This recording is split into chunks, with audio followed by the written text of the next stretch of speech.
Chapter 10:27. At 2 o'clock in the afternoon, when the sun was at its highest, the sky darkened at a visible speed.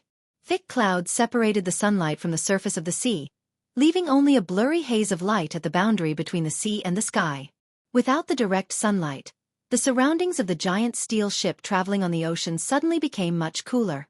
Not long after, a commercial plane pierced through the clouds, slightly calibrated in the air, and swooped down towards the giant ship. The top deck became even busier. Even from a distance of dozens of meters, one could hear the clamor over there. It was unknown whether it was the turbulence stirred up by the commercial plane or the raging sea breeze, but suddenly, a cold wind blew in his face. Wuxia unconsciously shivered.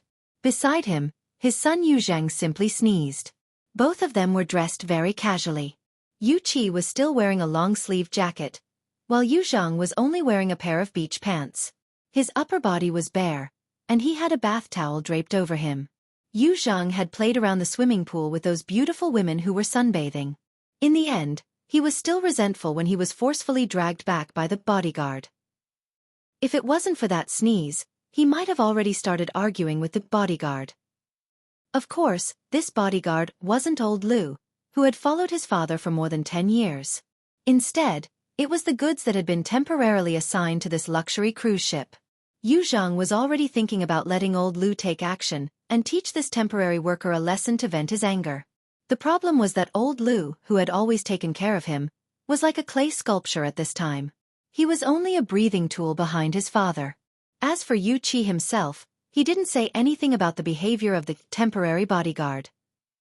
Instead, he turned around and reprimanded his son. "Look at what you're wearing. Others might not know what the situation is right now, but don't you know?"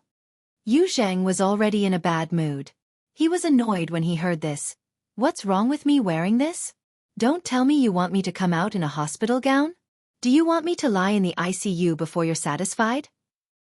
Wuxia flew into a rage and wanted to kick this unfilial son away. However, when he saw that the child's cheeks were much thinner than half a year ago, his anger was stifled in his chest. At this time, his wristband vibrated. Seeing the caller's name, Wuxia couldn't get angry. He only reached out and pointed at Yuzhang twice to give him a warning. Only then did he adjust his mood and connect the signal. "Chin Chin, are you in class over there? Why are you calling? Your brother? He's fine and carefree. He was just fooling around in the pool. How would he have the time to answer your call?" The irritation in Wuxia's heart had dissipated quite a bit after chatting a little more with the caring little cotton-padded jacket. He turned his head and took the initiative to remind Yuzhang. "Did you miss your sister's call? What are you talking about? Are you afraid that the hospice care won't be able to catch up?" His daughter was there, so Wuxia didn't curse out loud. However, his foot finally kicked out, causing Yuzhang to stagger. Yuzhang had already gotten used to it during this period of time, so he couldn't be bothered to respond. He turned his head and spoke to the temporary bodyguard who had just brought him back. "Is this how your volunteers are treated?" The temporary bodyguard responded coldly. He wore a standard black suit and sunglasses. There was nothing creative about it, and it also covered up all human reactions. Yuzhang, on the other hand, had already begun to add to the drama. "Look, in the end, he's just a lab rat. Then don't let me out. How nice would it be to put me in a cage?" Wuxia felt his heart ache, but his daughter, who was an ocean away, was still on the phone. It wasn't good to worry her, so he could only comfort her. "Forget it. If he doesn't want to answer, then don't answer. He's just nervous now. His whole body is twisted. In fact, Dr. Clay's technology is already very mature." Wuxia's consciousness was a little dazed as he said these old familiar words. Ever since Yuzhang was diagnosed with a mutant infection on New Year's Eve last year, Wuxia had done everything he could to bring his disappointing son back onto the normal path of life. He had used all his resources, even abandoning his family and business to bring Yuzhang around the world to seek medical advice. But now that things had come to this, he still had to rely on these meaningless words to comfort his son. As the helmsman of a large regional pharmaceutical company, he more or less knew some information, and he did believe in Dr. Clay and his laboratory's research capabilities in the field of human mutants and treatment. It was just that ever since the era of mutants, the mutant infection itself was a dangerous peak that could collapse at any time. Not to mention, It was a critical juncture between the second and third phase. In this field, 99% of the world's people were deaf and blind. Apart from blindly believing in this kind of top-notch research institute, who else could he rely on? He couldn't let his daughter know these thoughts no matter what, so Wuxia forcefully eased his tone. It doesn't matter if he doesn't answer. There's still me. Do you want to see how your brother is like? As he spoke, he didn't care whether his children agreed or not. He turned on the projector function and prepared to let the siblings meet to dilute the current terrible atmosphere. He was still adjusting the angle, but Yu Zheng's expression was already changing. He was clearly still feeling awkward. But this matter didn't depend on Yu Zheng. It didn't even depend on Yu Qi or Yu Qin. Instead, it was directly announced by the serious-looking, temporary bodyguard. It's time for the routine physical examination. As he spoke, the temporary bodyguard directly gestured for them to go back. Hee, the little white mouse is about to enter the cage. Yu Zheng was surprisingly cooperative this time. He sneered, turned around, and walked back. He had already walked behind the temporary bodyguard, but he turned back and patted the robust man's chest. I'll bite open the cage and run out soon. The temporary bodyguard didn't respond at all. His expression remained indifferent as he turned around and followed behind Yu Zheng. He also turned a blind eye to Yu Qi on the other side. Yu Qi watched this scene in a daze. Dad. Yu Qin was puzzled. It's nothing. Your brother has to go for a physical examination. Don't worry, we'll contact each other later. Yu Qi hurriedly hung up and took 2 steps forward. He wanted to follow behind, but after a moment's thought, he let old Lu follow and take care of him first. Old Lu was a little hesitant. Chairman. It's nothing. Little Zheng isn't that far. I'll let him come over. Yu Qi watched Yu Zhang and old Lu's figures disappear from his line of sight. Only then did he find a contact number and dial it. Smith, it's me. Hey, York, I was just about to contact you. As an important partner of Wuxia Pharmaceuticals in the New World, Smith had a pretty good personal relationship with Yu Qi. He immediately called out the nickname he had given Yu Qi without permission. He couldn't hide his excitement. Come over quickly. Come to the exhibition hall first. Today's scene is amazing. The small incident in Ban City didn't affect this great trade fair. I saw a lot of big shots. They even arrived early. I originally thought that I would only be able to see these walking money and power after 20 o'clock. Yu Qi wasn't in the mood to tease people. He took a deep breath and said solemnly, Smith, you know the current situation. I have to confirm it again. Chapter 1028. Are you sure? Smith thought for a moment and understood what Yu Qi was talking about. He smiled and said, That's not necessary, my friend. I understand the feelings of a family member who is about to undergo surgery. Of course, what your little boy needs to prepare for isn't a simple surgery. But no matter what it is, he has to walk into the laboratory and lie on the operating table to experience it, right? Yu Qi frowned and said, Tonight, Smith, tonight. Smith was still smiling. Listen to me, buddy. Make sure your child is with you first. Don't let your anxiety affect him. He's already been taken into the cage by the guard. Yu Qi blurted out, but he soon realized that he had lost his composure. He took a breath and tried to reply in a calm tone, He's not here. That's good. Smith remained relaxed and said, I believe that you will return to him in the best of moods very soon. Now you just need to understand one thing. I've emphasized it before. He's option C. Buddy, let me emphasize it again. He's option C. To be exact, he's one of option C. This is very important. Do you still remember what option C is? Yu Qi didn't reply immediately. He was listening carefully. For tonight's demonstration, Dr. Clay has made thorough preparations, including a fully restored laboratory that was flown in by air, more than 30 lab and medical staff, at least 3 demonstration plans, and twice as many backup plans. Of course, there are enough volunteers who meet all the criteria. These experimental volunteers are divided into 3 groups, A, B, and C. Each group has 3 people. Among them, Group A is in the best condition and perfectly corresponds to the existing demonstration plan. There is a 99% chance that the target for tonight's demonstration will be chosen from these people. Most importantly, tonight's demonstration only needs one volunteer. Unless all 3 people in Group A have problems, Group B will be used, and so on. Therefore, the probability of your child being chosen for tonight's demonstration is infinitely close to 0. In fact, asking you to come has nothing to do with the experiment itself. It's because you have a high chance of becoming a consumer or an investor in the future. Therefore, this is an invitation, a roadshow. If you think about it this way, don't you feel better? Wuxia smiled bitterly and said, "A little. Trust me, man. Tonight, you and your child are both guests. The only difference is that the seats are different." "Well, thank you, Smith." Wuxia wanted to hang up, but Smith called out to him again. "York, you can't miss this opportunity. Right now, the atmosphere in the exhibition hall is very good. Let me introduce you to an important person. Maybe it will make you feel more at ease. You know, Area C12 here." Wuxia actually wanted to spend more time with his child, but Smith had already pointed out his dual identity as a consumer and investor. Some social interaction was necessary, and he couldn't refuse. "Give me 10 minutes. In the Emerald Light cruise ship, which was like a city on the sea, it was already very polite to say that they would arrive in 10 minutes. Wuxia didn't waste a second. He first arranged for his secretary, Xiaofan, to meet him in Area C. He then woke up the AI butler and planned the fastest way to Area C12. This was necessary preparation. As a truly high-end cruise ship, the Jadeite Light was defenseless for some people. However, for others without careful planning, it was very likely that they would not be able to move an inch. This was what a society with high authority was like.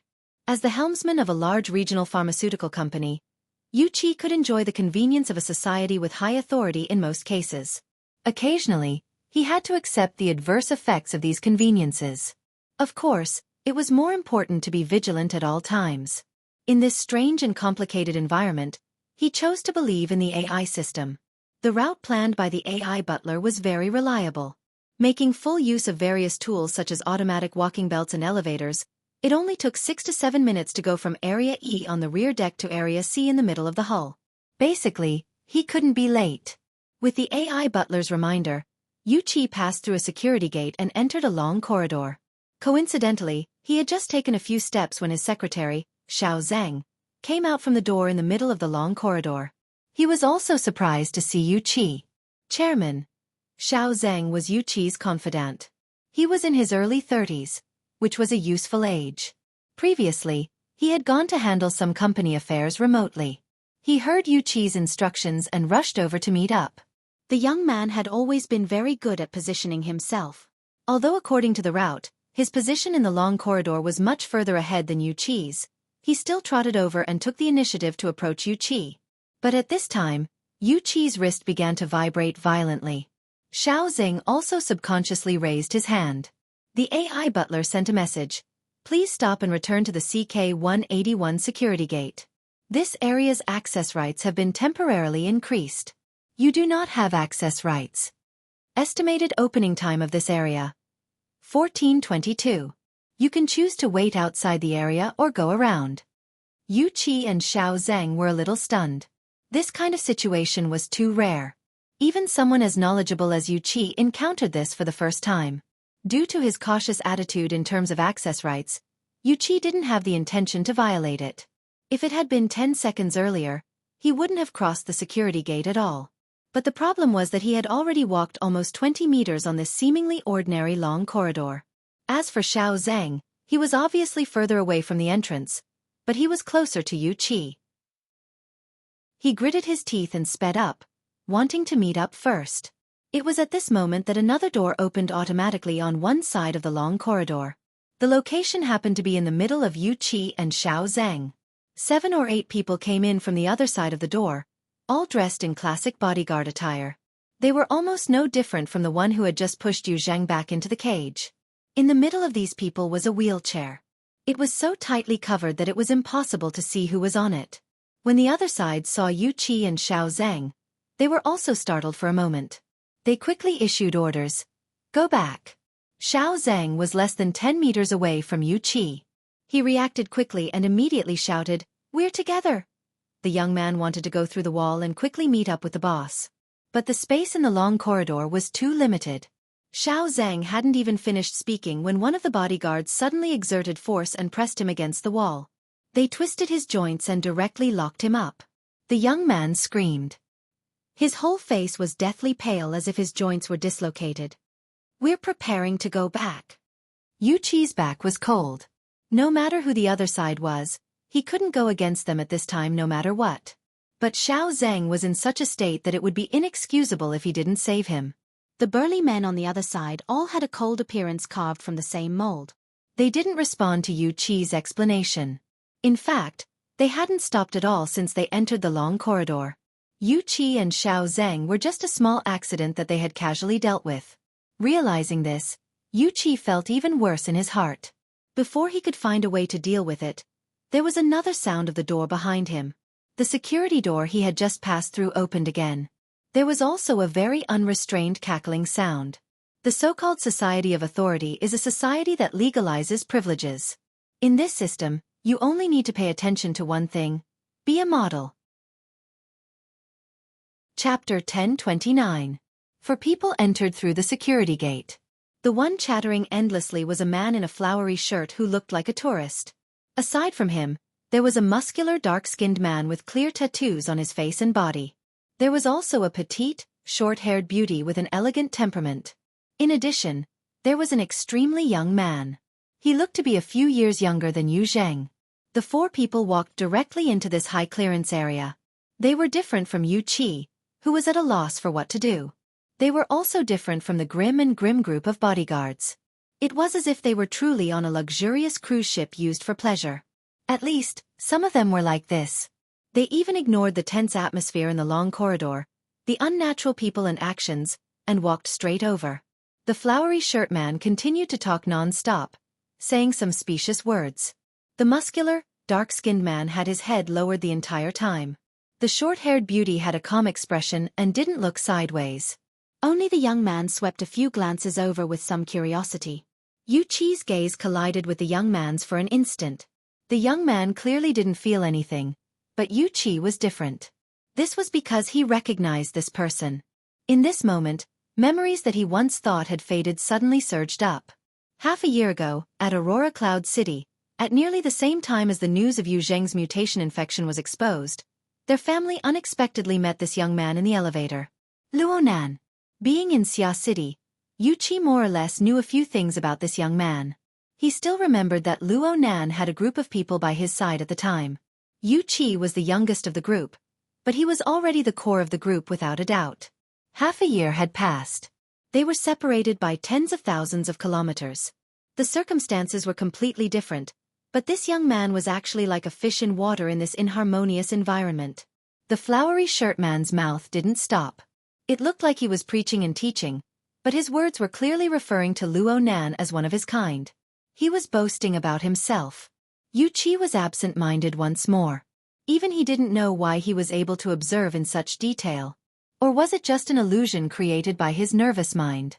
But one thing was certain. The group of ruthless bodyguards in front of them suddenly shrank after a low noise.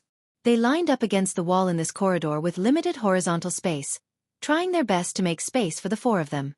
Even the bodyguard who was holding Xiao Zhang adjusted his posture and turned his back to the wall to show his respect.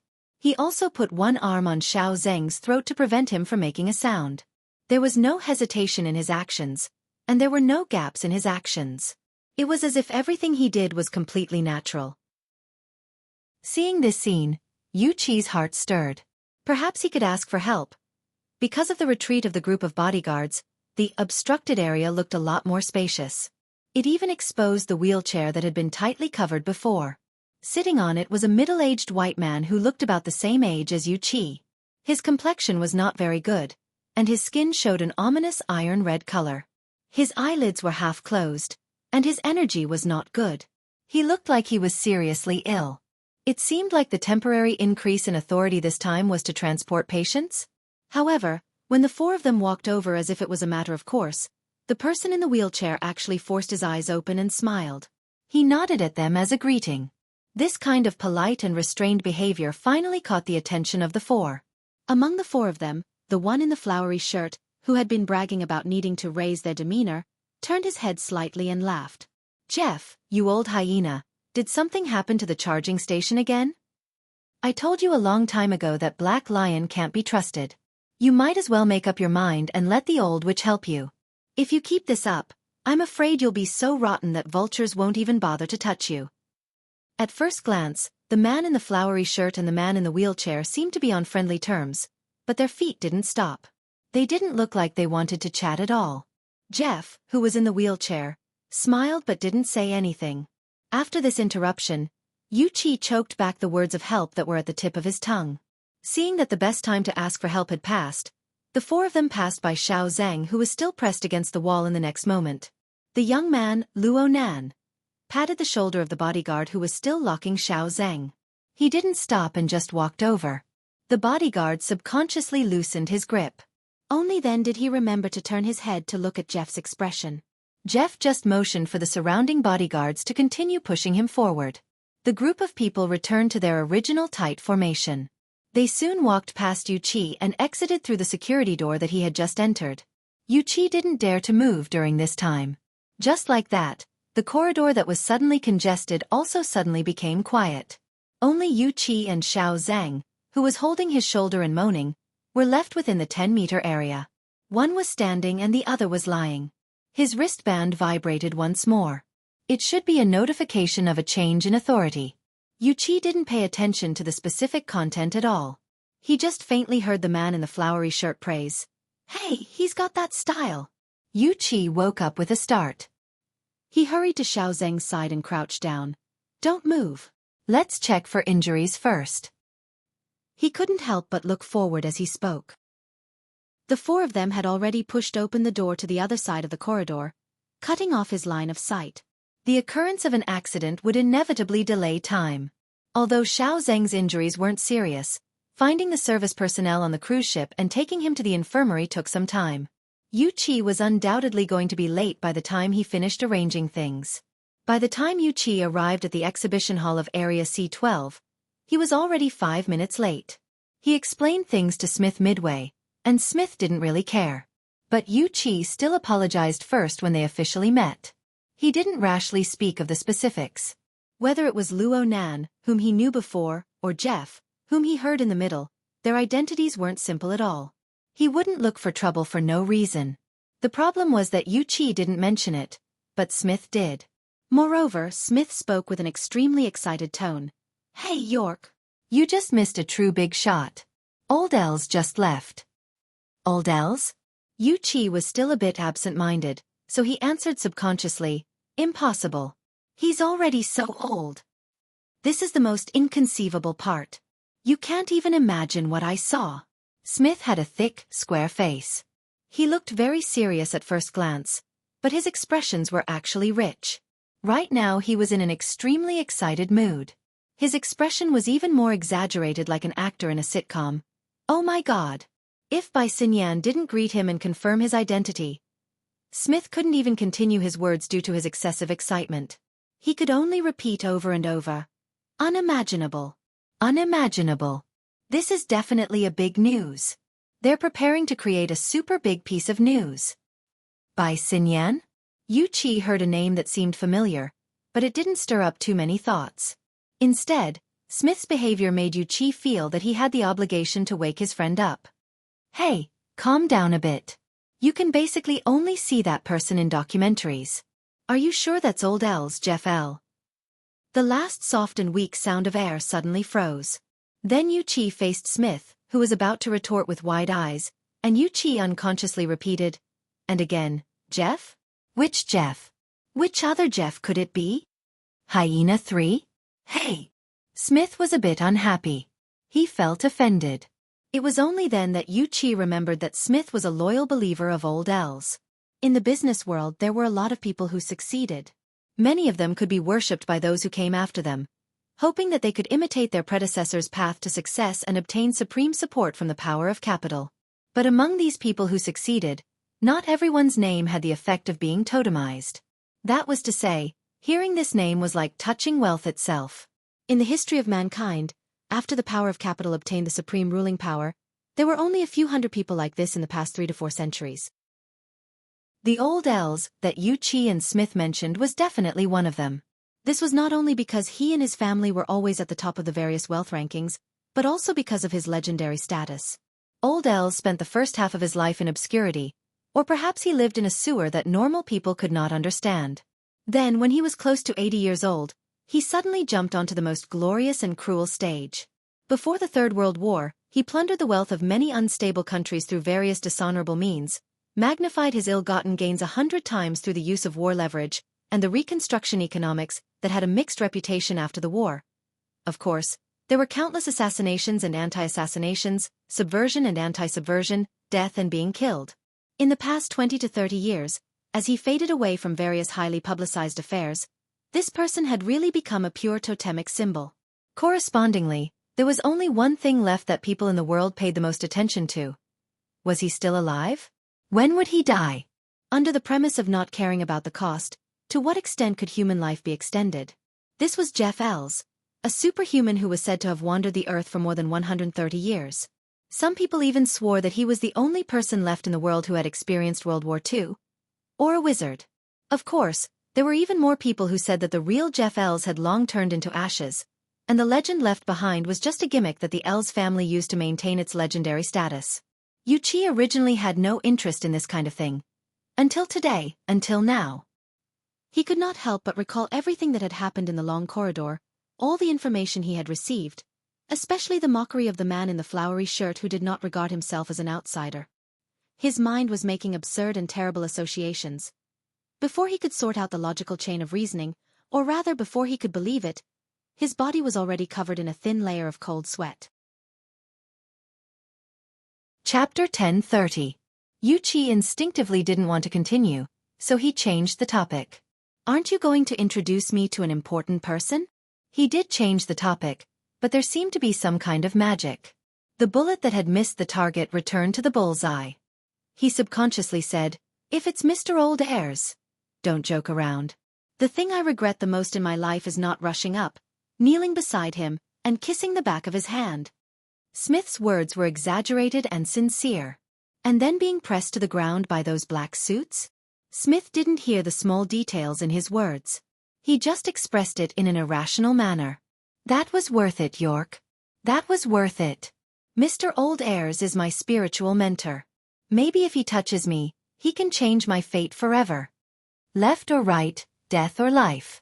Wuxia moved his lips, but in the end, he didn't say anything about the scenery. He just said, "I just want to know someone who can make me feel at ease now." "Oh, that's right. I still remember. Forgive me for being a little excited just now. I hope Miss Bai Xinyan hasn't left yet." As he spoke, Smith led Wuxia through the exhibition area. Basically, on every large cruise ship, there was an exhibition area that displayed some works of art. They would also host some small auction activities. These exhibitions generally had limited space and resources. If they didn't have something, they would lack something. If they did, it wouldn't be a big deal. But this time, it was different in Jade Light. The exhibition area wasn't just in Area C12. In fact, Area C, which was a commercial shopping area, had been transformed into an exhibition hall. Wuxia had been here once. For areas with tens of thousands of exhibits. Of course, it was nothing compared to those large-scale trade fairs on land. But as a cruise ship that had been sailing at sea for dozens of days, the scale was already very large. There was no doubt that it was being operated as a large-scale theme. Wuxia also knew that the things on display so far were more or less special. According to Smith, these were some advanced products that hadn't been accepted by most people in time. To put it bluntly, they didn't conform to laws, conventions, or even moral norms. Wuxia felt that it was understandable. Although these exhibits were strange and different, they had a relatively unified theme. They were closely related to aberrations. Abnormality was a gray area, and there were too many things that went against traditional morality. Wuxia's Wuxia Pharmaceutical Company's main business had yet to reach this level. It was only a little related to some fields. This little bit was also the heaviest tax, and at the same time, it brought considerable profits. From this point alone, one might be able to discern some sort of direction. Of course, the people who boarded the Jade Light and stayed there until now or were currently rushing to the ship were more or less related to the distortion. They were either engaged in related industries and ran businesses in this area, or like Wuxia, they were voluntarily or involuntarily associated with aberrations. As for Jeffrey Els, of course, he also belonged to this group. As such a legendary tycoon, it was not surprising that he was involved in any industry. However, there was one thing that Wuxia still could not get over. That image. He thought that if he wanted to see a similar image of Jeffrey Els, he would have to look for it in a documentary. In fact, even in documentaries, Jeffrey Els would not be seen at this age. It was as if time had turned back 100 years. Hey, York. I have to say. Smith could not help but continue the previous topic. On the one hand, it was because of his own emotions. On the other hand, there was indeed an atmosphere of whispering in the exhibition area that they passed through. There were not many people who actually went to see the exhibits. They gathered in groups of 3 or 4, gesturing, surprised, and whispering to each other. Although their images were different, they could be grouped together with Smith beside him. They were all people who had been run over by something incredible, had survived a disaster, or had hit the jackpot. No matter what, they were all emotional reactions. Smith also reached out and pointed to Wuxia, letting him see the reactions of the people around him. If it's possible tonight when I point out Jeffrey Els to you, either you doubt your eyes, or you doubt the intelligence of the top tycoons at the scene. I don't think I'll doubt anything at that time, Wuxia murmured. Because I'm doubting it now. He inexplicably thought of Yu Zhang, his own child, and then whispered, maybe I've still underestimated the power of the distortion. Smith finally noticed Wuxia's strange reaction. In this kind of situation, he naturally made an empathic connection. York, let me guess. What did you see? Wuxia didn't have the energy to play guessing games. He waved his hand and directly revealed the answer. I also saw a Jeffrey, the Jeffrey in the wheelchair. Looking at Smith's widening eyes, Wuxia spread his hands. He's in the long corridor behind us, but I'm not sure if he's the one in the documentary. Actually, I still don't understand how you guys recognized him. Smith was stunned for 2 seconds before he subconsciously replied, it's enough that someone trustworthy recognized him.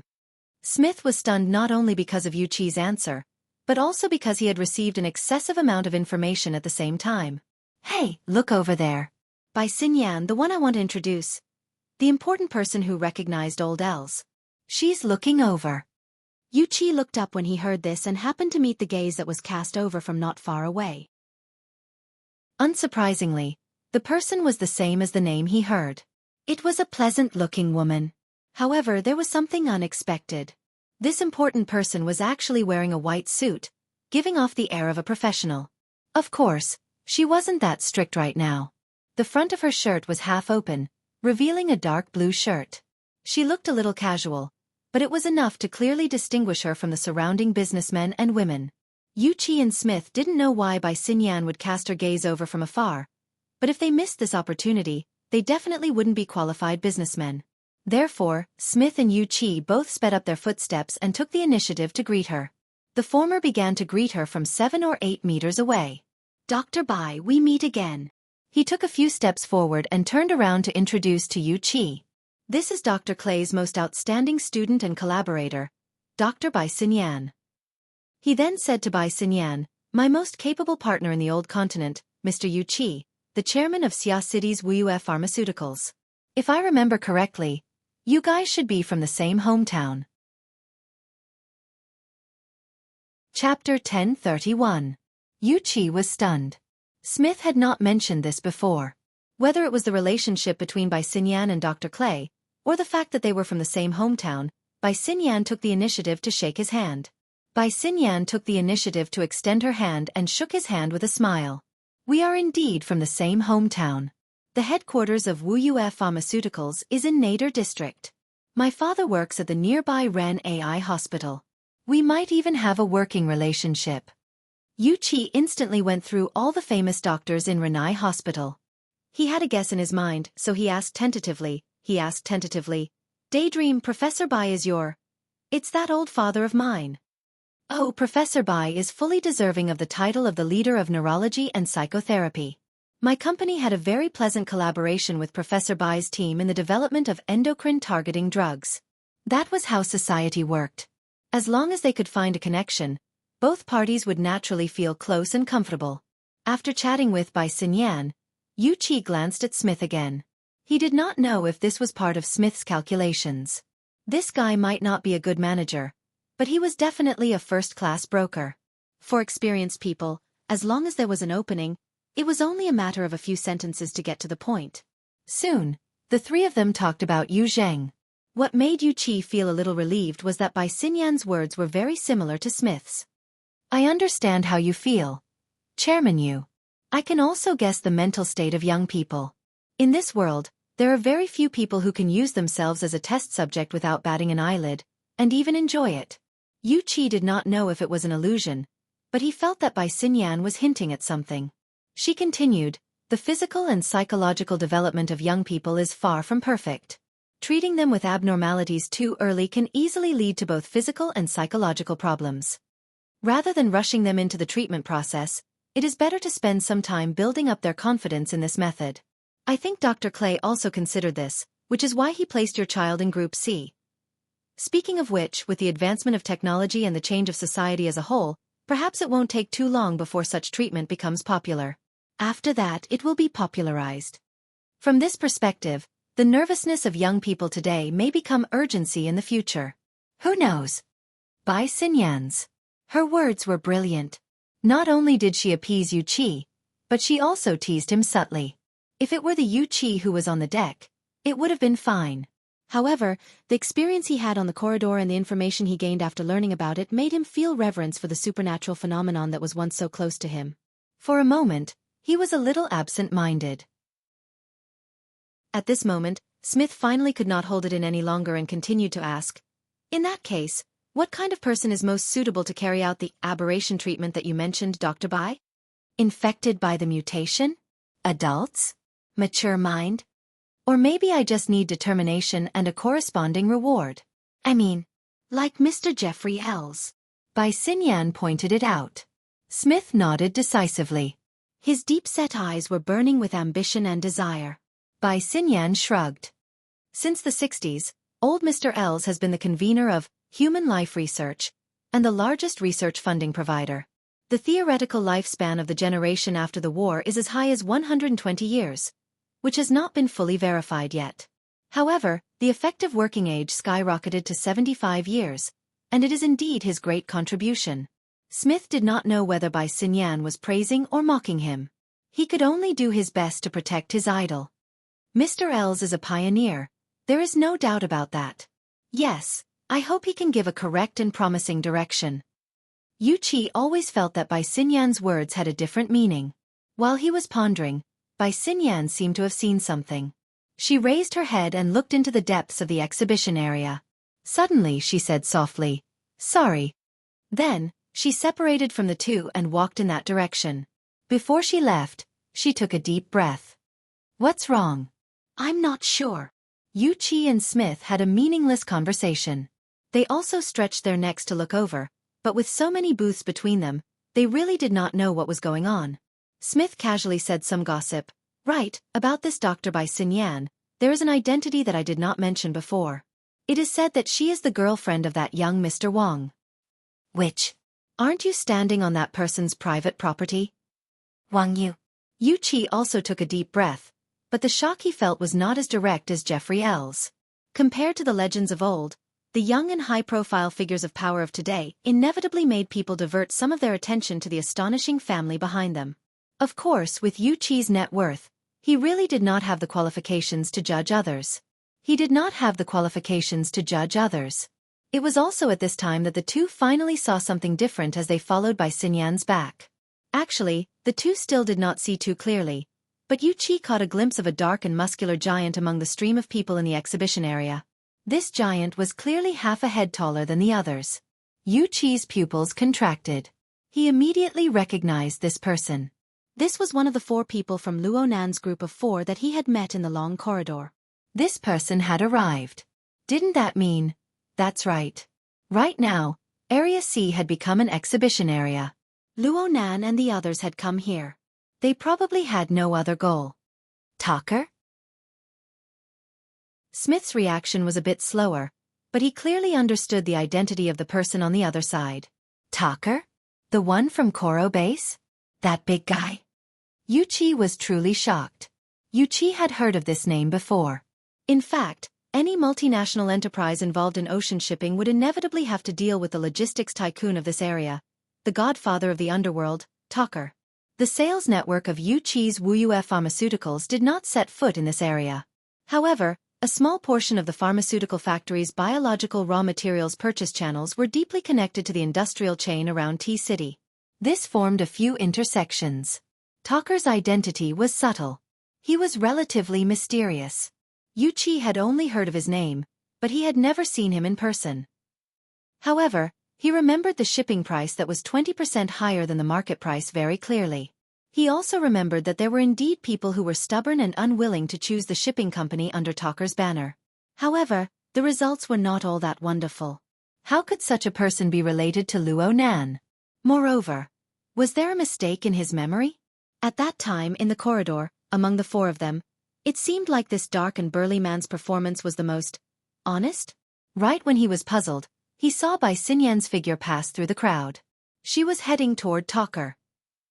I heard that Tucker and Wang Yu have a very close relationship. Ha! The gossipy Smith suddenly went mute. This was because at this moment, he clearly saw the person he had just identified as Wang Yu's girlfriend. After passing through the crowd, she reached out her hand toward Tucker. A young man who looked like he was still young. She did not receive a polite response. However, in the next moment, Bai Xinyan naturally leaned over and took the initiative to hug the young man's arm. Yuqi spoke faintly. Is that Mr. Wang? Smith was stunned speechless. Chapter 1032. Not to mention what Bai Xinyan's body movements represented, in Smith's eyes, the young man's cold expression was the same as always. He didn't respond at all. As for Bai Xinyan, she wasn't angry or embarrassed. At least on the surface, she still maintained her posture. She quickly found a relatively suitable position. She was like a private tour guide who took the initiative to stick to him. She gestured with her hand, seemingly introducing the situation in the exhibition hall to the young man. Smith was a bit confused. Who's that? No matter how well-informed a person was, their knowledge of a completely different field was limited. In the end, it was Yuqi who exchanged information with him. This person is called Luo Nan. In Xia City, he's very... After hesitating for a moment, Yuqi used an inappropriate word. Very prestigious. Why haven't I heard of him? He doesn't belong to the circle of normal people. Yuqi could only say this. He belonged to the circle of outsiders. At most, he heard some indistinct information that was hard to distinguish between true and false. He had a bit of a vague impression. Smith could understand that there was also such a circle in the new continent. In recent years, it had become relatively flamboyant. But overall, it was still hard to understand. It was still very difficult for a person of his level to understand it in depth. He quickly grasped another important point. You guys know each other? We met once. Yuqi's response was a bit weak. Actually, it was his troublesome son who recklessly offended Luo Nan.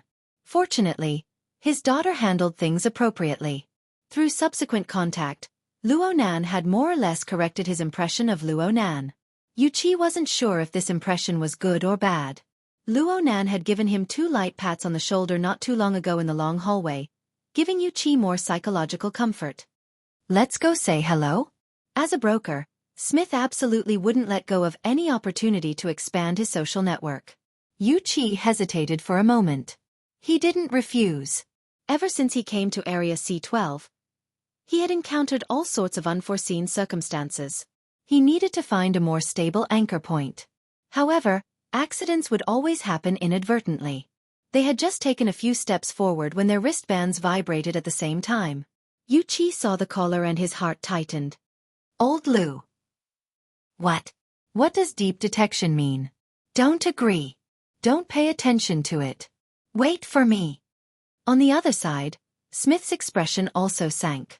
Mr. Summit, isn't this notice a little too sudden? I was with Professor Bai Xinyan just now, and she didn't mention anything about the group adjustment at all. Huh, what about the 6 people from Team A and Team B? Did something happen just like that? Very likely. To hell with this reason. At this point, the two of them looked at each other in unison. They could not see any good news in each other's eyes. Things were really troublesome. "Let's go!" Smith shouted. Before he could react, Yuchi had already turned around and left quickly. Soon, he was in a jogging state. In the current hall, there were only 2 or 3 non-important people who left in a hurry. It was impossible for them to attract too much attention. Luo Nan shot a glance in that direction, but he soon placed his attention back on the woman who was holding his arm. The greetings had been exchanged, but that didn't mean that he had accepted her. Luo Nan and Bai Xinyan were basically in a state of enmity ever since the 2000th young miss incident.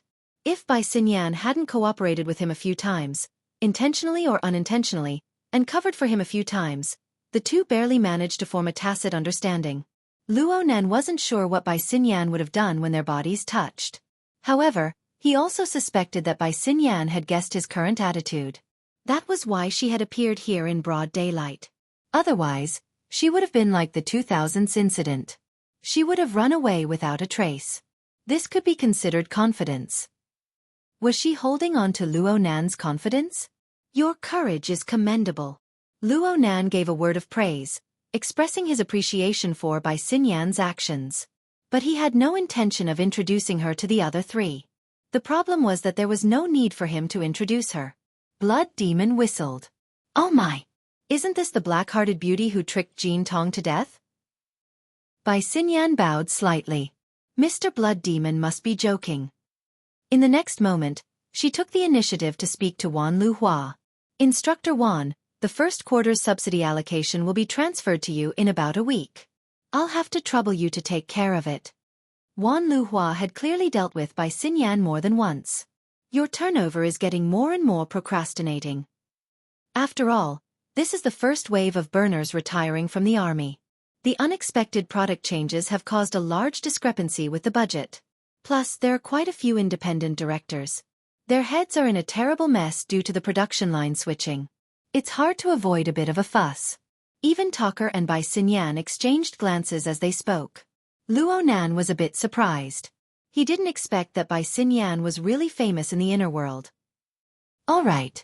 Her connections in the inner world were much deeper than Luo Nan's at first glance. This indirectly proved one thing. The power behind Bai Xinyan was quite impressive. At the very least, it was on the level of being acknowledged by extraordinaries like Blood Demon and Wan Luhua. From this point of view, she had her value.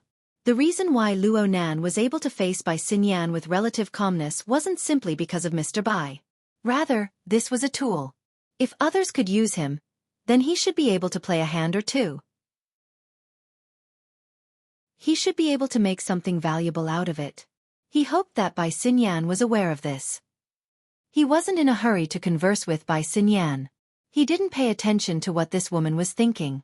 He just followed his own pace, observing today's main venue from every angle and every level. He had to investigate if there was something odd. He had to ask if he didn't understand. As long as he could get an accurate answer, it didn't matter who answered. From this point of view, Bai Xinyan could be considered an excellent guide. She giggled as she explained the layout of the entire sea area to Luo Nan. She also explained the main contents of the 4 exhibition areas. Within the venue, there is an exhibition area for natural materials from various rare mutants. There is an exhibition area for equipment that can be used for the processing and manufacturing of related materials. There is an exhibition area for the application of cutting-edge technology in related fields. There is also an exhibition area for auction items with relatively high collection values. A sparrow may be small, but it has all 5 organs. Basically, since the era of mutants, traces can be found within everything related to mutants. This is precisely the theme of this year's Jadeite Light Trade Fair. All 5 organs? Isn't it just 4 organs? Blood Demon was all smiles as he teased Bai Xinyan.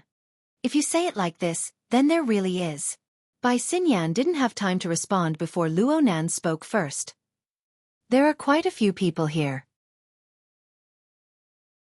Chapter 1033. Blood Demon displayed his ability as a supporting character. What do you mean? Only humans can recognize things like distortion. Only then can there be so-called collections, processing, and cutting-edge concepts. Only when applied to humans does it have real meaning. You can say that. Luo Nan's gaze swept across the groups of people in the exhibition hall. Many people had been studying the ship with curiosity and scrutiny even earlier. Luo Nan was disinclined to pay attention to them. He just said, "The ship is a bit empty right now. It shouldn't be enough to cover the relevant fields." "Will it increase?" "Empty?" Blood Demon looked around. There were only 6 hours left until the auction at 8 o'clock in the evening. Some important auction items had already been arranged, and people began to fill the exhibition hall. Even if it wasn't to the point of being overflowing with people, it couldn't be associated with the word empty. Right now, the Jade Light has a total of 4,821 people, including the crew. I've checked the data. This cruise ship can carry over 15,000 people at full capacity. That's not even a third of it. Okay, it really is quite empty. Blood Demon shrugged. This is the data from Wang Yu's 30th birthday carnival a few years ago. The number of people on the ship exceeded 10,000. This is the first and only time. Bai Xinyan was still holding on to Luo Nan's arm. She spoke the name of her rumored boyfriend in a calm and natural manner. This is a private cruise ship, and it's specially prepared for large-scale luxury parties. It's basically not used for business purposes. Of course, the more space is wasted, the better. Almost 5,000 people is quite a lot. Plus, there will be some important people and their attendants coming later. If I had to make an estimate, it would be around 6,000 people. Really? Luo Nan didn't continue on this topic. He looked straight at Bai Xinyan for the first time. "You know who I'm coming for." Bai Xinyan pointed her arm forward. "The collection auction item area is this way. The venue has already been set up." Someone who didn't know better would think that Luo Nan was the owner behind the scenes of this auction. Blood Demon immediately gave him a thumbs up, but Luo Nan clearly wasn't in the mood to joke around. He just stared at Bai Xinyan until Bai Xinyan nodded. "It was set up not long ago. Some of the installations need to be debugged. After all, this is the largest of all the auction items. Once it's installed, it won't move again until the auction ends." Bai Xinyan also looked like she was reporting work. For the sake of convenience, the entire booth is placed on the elevator. This is to facilitate the flow of the auction. Luo Nan and the others entered a relatively spacious area under Bai Xinyan's guidance as they spoke. The so-called spaciousness was only relative. There were actually quite a lot of people here, but compared to other areas, it seemed like there were more people working here. They were scattered in this nearly 200 square meters area, surrounding the central booth for various configurations. Luo Nan's eyes swept all around him. Rather than calling these people equipment debugging personnel, it would be better to call them lighting engineers and the like. The work under his hands consisted of light stands, projectors, AR equipment. At the back of the booth, there was an obvious holographic projection space, as well as auxiliary equipment. What a mess! This was what Luo Nan thought, and this was what he said. Are they trying to enhance the visual effect? Blood Demon returned to the scene for the first time and asked with great interest. "That's right." Bai Xinyan's answer was frank and direct. "The relevant equipment is too specialized, and it's hard to reproduce the research object. Plus, they've been left unused for many years. They're far too old, and their appearance and selling points aren't particularly outstanding. So they need to be packaged. At the very least, we need to let people know what these equipment are used for." Luo Nan concluded in a timely manner. His tone sounded calmer and calmer. At the same time, he stepped forward, bypassing the rather messy visual equipment, and climbed up the booth. The entire booth was shaped like a long arc. Luo Nan, who had once been to the 70 format laboratory, could tell with a single glance that the booth's flat body was an imitation of the laboratory's main layout. However, the two wings were spread out a bit more. This was most likely for the sake of carrying out a symbolic restoration of the cheliceraate corridors on both sides. The problem was that the originally picturesque crab-like layout of the laboratory had become a nondescript small semicircle due to the limitations of the spatial layout. There were 6 or 7 people pacing back and forth on the booth right now. Most of them were separated by a safe distance, carefully observing the equipment that had already been installed. Some of them were even taking pictures and videos. There were also people whispering amongst themselves. They seemed to be conducting some sort of evaluation. The arrival of Luo Nan and the others caused the free activity space of the booth to become narrow. Luo Nan didn't care about this. He walked straight to the front of the center of the booth. This was the best observation point. It didn't matter if it was the original laboratory or the current transformation imitation exhibition area. Of course there were people at this point. Luonan just ignored them. The person in front heard the noise behind him. He turned his head and saw that Luonan was about to collide with him. He originally wanted to berate Luonan, but his scalp went numb when he met Luonan's gaze.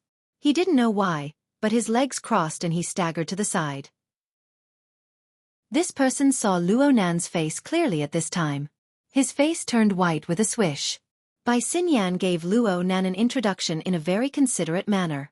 This is Dr. Song Can from the Deep Blue Laboratory's Western Pacific Ocean Observation Center. Luonan completely ignored Bai Xinyan's introduction.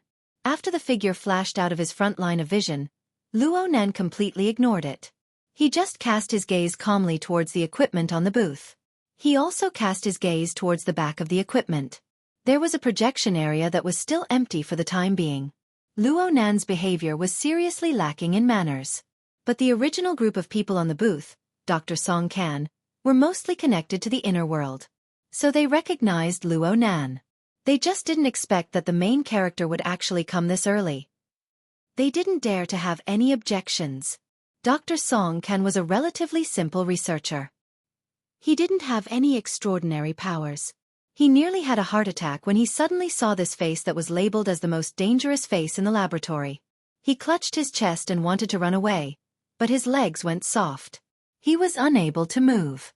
Blood Demon walked forward at this time. He stood side by side with Luonan. He asked despite knowing the answer, "How is it? Do you feel a bit emotional?" Luonan didn't respond. This continued for about 10 seconds before he slowly swung his head and swept his gaze across the two areas of the booth. Blood Demon was actually the gaze of everyone on the booth. They unconsciously followed Luonan's gaze. But it didn't take long before the hearts of a few people who knew the situation more or less jumped. The old equipment arranged along the top of the circular arc could be considered to have been cleaned up. Or perhaps it was so clean that everything could be seen with a single glance. There was nothing but equipment here. Blood Demon had confidently pointed out the split-page notebook. There was no trace of it at all. Blood Demon's eyelids twitched twice. He heard Luonan whisper at this time, "Unsightly." Chapter 1034. Luonan didn't need Blood Demon to play the supporting role. He continued to speak, his voice growing louder and louder. The function of the equipment itself, the environment that carries the equipment, the object of research, and the direction of research. If any two of the above four were done well, the current situation wouldn't be like this. Blood Demon laughed in the end. "My boy, your focus is a bit on that. There's nothing I can do about it. Sometimes, people's thoughts are very laughable." Luonan's old and experienced way of speaking was a bit comical. However, he was most likely aware of this. Soon, he jabbed his own chest with his finger. For example, me. The gazes of practically everyone on the stage were focused on Luonan. They looked at Luonan's sudden internal monologue. After receiving the invitation from the Jadeite lightship, I've always had a thought in my mind. The people on this ship are all going against me. They are participating in the auction and bidding around my grandfather's laboratory. They are undoubtedly mocking me. At the very least, they are accomplices of my enemies. In the end, I came here to fight with these people. Of course, this is also an opportunity for me to catch them all in one fell swoop. Some people's eyelids twitched. Some people whistled. The former was like Song Kansas. The latter was like Blood Demon. Blood Demon was conscious of his own perspective once more. He chuckled and followed up, "That scene was quite dramatic. What was the reason that caused you to change your mind, my boy?" Blood Demon's raised eyebrows weren't a hint at all. Instead, they were a clear indication. Luonan believed that as long as Blood Demon's following answer was even the slightest bit related, Blood Demon would dare to shout nonsense like, "I'm saving the world." Luonan's response to this was, "Who said I changed?" "Ha! Well, I should say that there was a period of time in between when I wanted to change. Mr. Blood Demon, your interpretation is quite convincing. But when I came to the ship and walked here, I feel that." Luonan furrowed his brows. He spent a bit of time to organize his words. If I want to forcefully distort my sense of beauty in order to coexist with these people in this world, then I should either close my eyes or wash away the world I see before my eyes. All right. Since Luo Nan's language ability was lacking, his way of speaking appeared to be a bit of a chinibyu. It matched with his age. However, among all the people present, who would simply treat such words as chunibyu words to deal with them? The blood demon glanced at the equipment on the booths again, and subconsciously touched his cheeks. Is it really that bad? I'm starting to doubt my own aesthetic judgment. What's bad about it? Wan Luhua took the initiative to ask with great interest. Human. Luo Nan's answer was even more concise, and it was even more unexpected. Let's just say half. At least not long ago, he regarded human as one of the 5 internal organs. His gaze moved from Bai Xinyan's face to Dr. Songkan's. Then, he swept his gaze over the other people at the booth. The people standing in front of these instruments on this poorly restored exhibition stand should be pure researchers and explorers. Now what these people are thinking.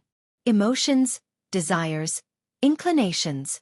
I don't approve of the things that have been accumulated.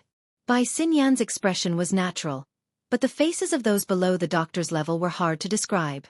Blood Demon scratched his head a bit at Luo Nan's reaction. I didn't get the feeling that you, brother, have moral cleanliness when we were chatting. Or are you just a bit emotional? In fact, not many people on Earth can achieve such a harsh standard. Not really. Even if you have different thoughts and selfish motives when faced with a complex and profound research subject, you don't have the energy to think about these messy things. When you are faced with a sandstorm evolved from shattered fragments of space and time, a sandstorm that could corrode buildings, lives, and even the space and time that holds you. If you want to find valuable things in this maze, how can you do it without the harshest of concentration? Blood Demon blinked. He wasn't sure if Luo Nan wanted to tell him something, or if Luo Nan was intentionally revealing something, or if he was declaring something. Or if Luo Nan was simply venting his emotions because of the exhibition stand or the notebook. Luo Nan was far too unstable in this state. It was far too hard to grasp. Blood Demon was suddenly unable to feel Luo Nan's pulse. Luo Nan turned around at this time. He turned from facing the equipment to face the chaotic flow of people in the exhibition hall. The special atmosphere on this side of the exhibition stand was actually quite eye-catching. Many people strolling around the exhibition hall cast their gazes over. Some of them recognized Luo Nan. Some of them recognized Blood Demon, Wan Luhua, and some others. So much so that a circle of people unwittingly gathered around them. All sorts of gazes were cast over. Luo Nan met the concentrated fire of these complicated gazes. He suddenly asked, "These should be the people who support related research and consume the results of research." The first to answer was actually Bai Xinyan. All the participants on this ship represent practically 90% of the distortion industrial system.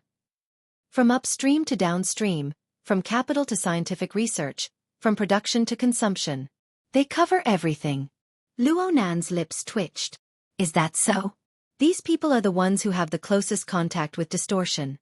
They are the ones who trace it back to its source. Looking at it as a whole, looking at it from the current situation, they are truly rotten to the core. Rotten skeletal frames. Rotten mental structures. Rotten desires driven. Rotten tendencies of thought. If I'm not mistaken, 99% of the people here won't delve deeply into the distortion itself. They just hope to obtain money, satisfy their desire for power, or perhaps stay young forever. Blood Demon felt that Luo Nan's description was quite consistent with his previous description and criticism of the old system. He wanted to strike the iron while it was hot and pull Luo Nan's thoughts. But he never expected Luo Nan to take the initiative to turn his face.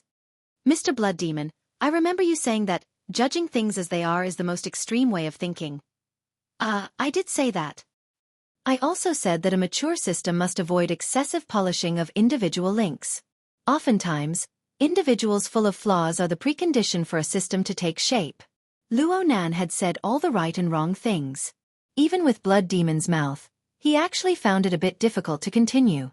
He and Wan Luhua locked gazes. Even though they were quite familiar with each other, they were unable to completely decipher each other's emotions and reactions. It was just like how they deciphered Luo Nan right now.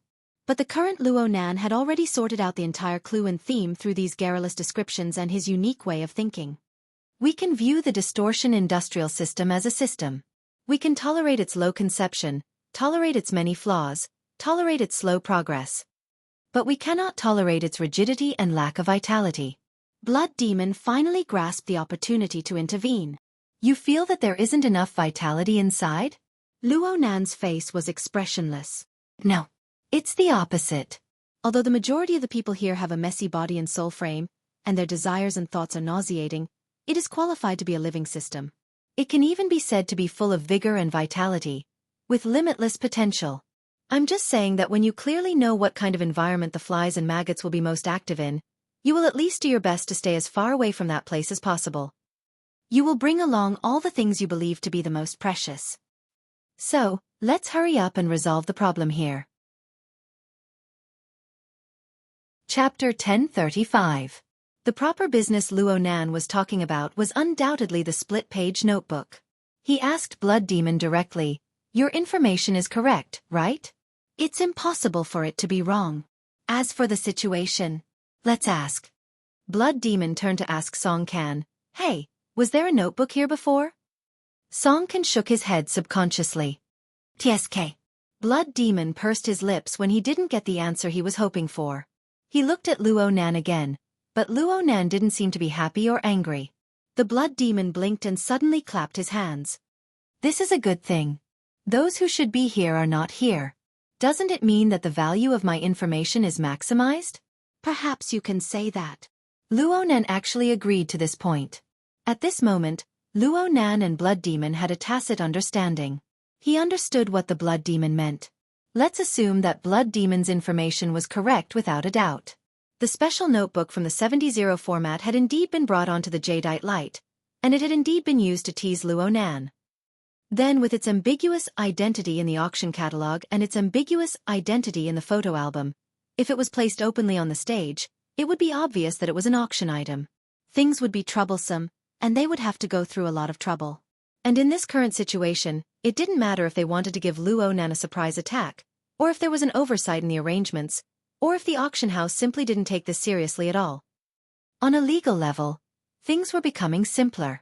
All he had to do was let the dust settle before the notebook was placed on the stand.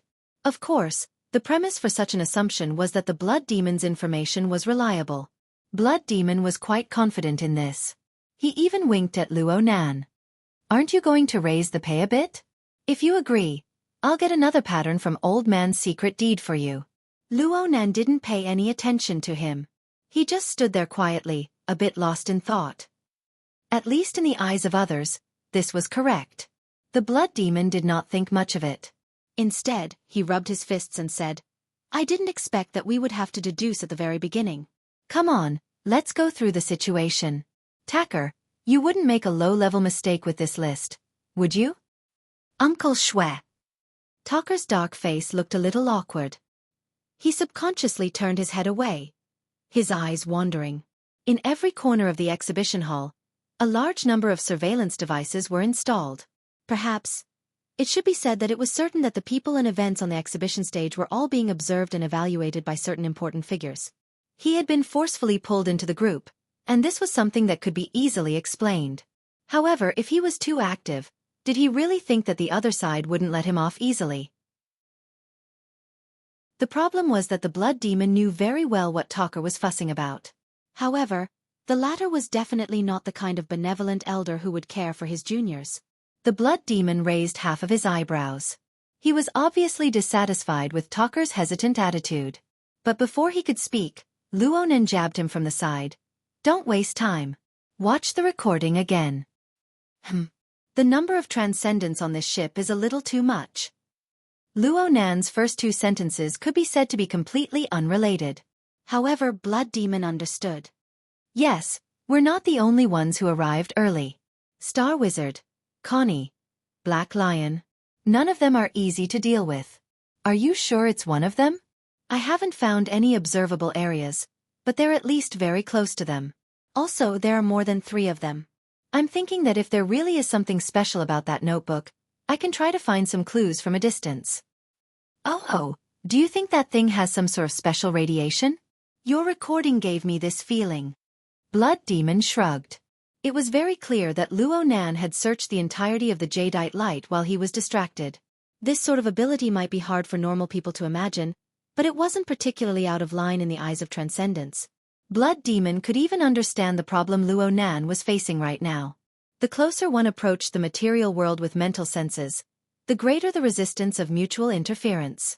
The more interference one received, the more range one could cover, and the more limited the details one could capture. Needless to say, the objects of observation included transcendents who could distort the laws of mental and material structure. Every single one of them, in their natural state, would form distortions and concealment effects against mental senses. Under these conditions, fuzzy positioning was relatively easy. However, overcoming interference and accurately searching for an inanimate object that wasn't large in size was indeed a difficult problem. Of course, this was a difficult problem, and it was a difficult problem of absolute high standards. For most mental abilities, their mental senses were limited by their talents and their physical and divine frames. Basically, the moment they were awakened, the frequency would be whatever it was. Whether it was near or deep space, there was no room for discussion. How could Luo Nan be like him? It looked like he could casually change frequency as easily as drinking plain water. Even that old woman, Death Witch, had to go through many years of tempering and cultivation in order to be able to freely jump and switch between several rather practical zones. There was no need to talk about other people. Therefore, only Luo Nan possessed this sort of way of thinking. Blood Demon could roughly understand, but he didn't agree with it. There's no need to go through so much trouble. We can just find them by ourselves. A few steps and a few words. This is a necessary social interaction. It's much more reliable than your hypothesis. Luo Nan persisted. It's a few steps and a few words per person, right? If we watch the recording, it might only take a few minutes. Blood Demon sighed. Brother, this is high-level intelligence from a secret channel. If I release it in public, I'll offend people. Aren't you selling me out? Luo Nan's true body wasn't here. Some things were more troublesome. Things like watching a recording lacked a built-in playback device, so it could only be played outside. It wasn't that Blood Demon didn't let it go before, but how could it be the same in a street cafe that was so far away from each other and a scene that was so closely related? Really? Luo Nan was very astonished. I thought that accompanying me to the booth was already a clear enough stance. Now it looks like the tolerance of a true god is more outstanding than I imagined. Or perhaps, the level of tacit understanding is higher? How could that be? Kids these days were far too sensitive. Blood Demon spread his hands under Wan Liuhua's gaze that was like a smile that wasn't a smile. If you want to watch, then watch. Even if I'm a good person, I'll do it all the way. Blood Demon's words were mostly to raise the price in a pitiful manner. He was quite straightforward when it came to doing things. Soon, the secret recording that had been played before was displayed once more on this booth. It naturally attracted the gazes of many people. Luo Nan didn't care about the external influence caused by the recording. He stared at the area of dim light and shadow that couldn't be considered particularly clear. A few seconds later he suddenly asked, "Tell me, where was it at that time?" Chapter 1036. Luo Nan's gaze slid from the center of the arcing distributed equipment to the two sides. The left side, the right side, a few rounds. He had raised a question before, but the direction was unclear. There were even fewer people who could follow his train of thought, so no one had responded for the time being. Luo Nan didn't mind. He himself was organizing his train of thought. He muttered to himself, "It's definitely not the main central laboratory. Then, is it the left claw corridor or the right claw corridor? Is it the front or the back?" Blood Demon looked over with a subtle gaze. The gazes of the others were more or less the same. Luo Nan's words more or less revealed a few things. And vice versa. These things weren't important. Luo Nan stared at the unclear video in front of him. He felt that Blood Demon's playback method was a bit conservative. Make it bigger. Do your best to restore it. Blood Demon rolled his eyes, but he still adjusted the size of the video according to Luo Nan's words. He restored it to the size of a human. Limited by the quality of the video, the entire image inevitably became more blurry. At first glance, It looked like a group of ghostly shadows flipping on the display stage. The people who saw the video for the first time really couldn't figure it out for a while. Blood Demon continued to advise, most of the time, it's better to use your mouth than your brain. Thinking is better than socializing. If you want to find radiation from this, you might as well directly ask the content provider. Blood Demon turned to ask Bai Xinyan as he spoke. What's his name again? He's the provider of this equipment. Horned Demon, right? Is he here yet? Bai Xinyan smiled and shook her head. I'm not sure. During this short conversation, quite a few of the surrounding visitors and staff members tiptoed over. Some even came over. Some even asked the people on this side, causing a buzzing noise. Luo Nan still didn't care. From his perspective, according to the Toyama auction house's rotten nature, this video would most likely be played at the auction. Otherwise, how would they raise the starting price? Since they were all watching it, there was no difference between watching it earlier and later. Besides, he might be the one who watched the video the least compared to the people standing on the display stage. Where do you think it is? Luo Nan asked Bai Xinyan this time. He highly suspected that Bai Xinyan was the type of person who watched the video a lot. Bai Xinyan had been leaning against Luo Nan this entire time. She clearly felt the meaning behind Luo Nan's words and subconsciously moved away. She observed Luo Nan's expression. In the end, she smiled and shook her head. I don't see it. He did not get an answer twice in a row. Luo Nan memorized the number, but he didn't continue to pursue the matter. It seemed that he was studying this video, and he became entranced once more. However, when Bai Xinyan looked at his face, she saw that the young man's eyes had already closed. He only raised his head slightly to listen to the details of the voice in the recording, but it didn't sound like it. It was more like he was daydreaming. Could it be that there was some other basis in the unseen world that would help Luo Nan obtain an answer? If it were anyone else, Bai Xinyan would have most likely laughed it off. But since it was Luo Nan, she was a bit uncertain. From the analysis of various information chains, this was actually one of Luo Nan's most terrifying states. This was because no one knew what a master of mental senses like Luo Nan, who stood at the apex of humanity, could see and experience in the end. Perhaps, it wasn't even in the same dimension. Bai Xinyan gazed quietly at Luo Nan. She saw that he seemed calm, but it also seemed that gloomy clouds were accumulating between his brows. Unknowingly, the professional smile on his face, which had become an instinct, became somewhat difficult to maintain. The current Luo Nan already possessed the power to make other living beings empathize with him. Perhaps it would be a bit difficult to accompany him in laughing. But he was truly unhappy. The billions of people in the entire world might be a step ahead of him in crying. Dark clouds pressing down on the city. Bai Xinyan sighed softly. And at this time, a new message was sent over through her personal terminal. It wasn't any important information. It was just a bad weather warning. It said that there might be heavy rainfall in the nearby seas, accompanied by thunderstorms and gales. This was a short-term forecast made in response to the changes in the surrounding natural conditions. Even though they were about to enter the 22nd century, the weather forecast could not be completely trusted. Bai Xinyan still remembered that when she saw it this morning, it said that the Central Pacific region was sunny and calm for several days in a row. Before she could finish her thoughts, a faint vibration came over. The reflection and filtering of the many layers of the deck and the walls had long since become indistinct. Bai Xinyan naturally formed an association. Was it thunder? Bai Xinyan, who was cooped up in the cabin of the ship, had no idea what the weather was like outside.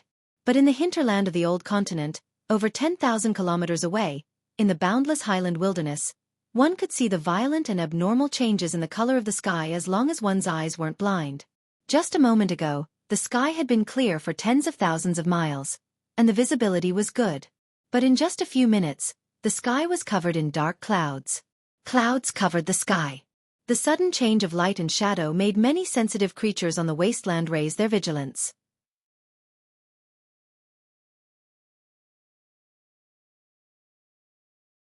Chapter 1037.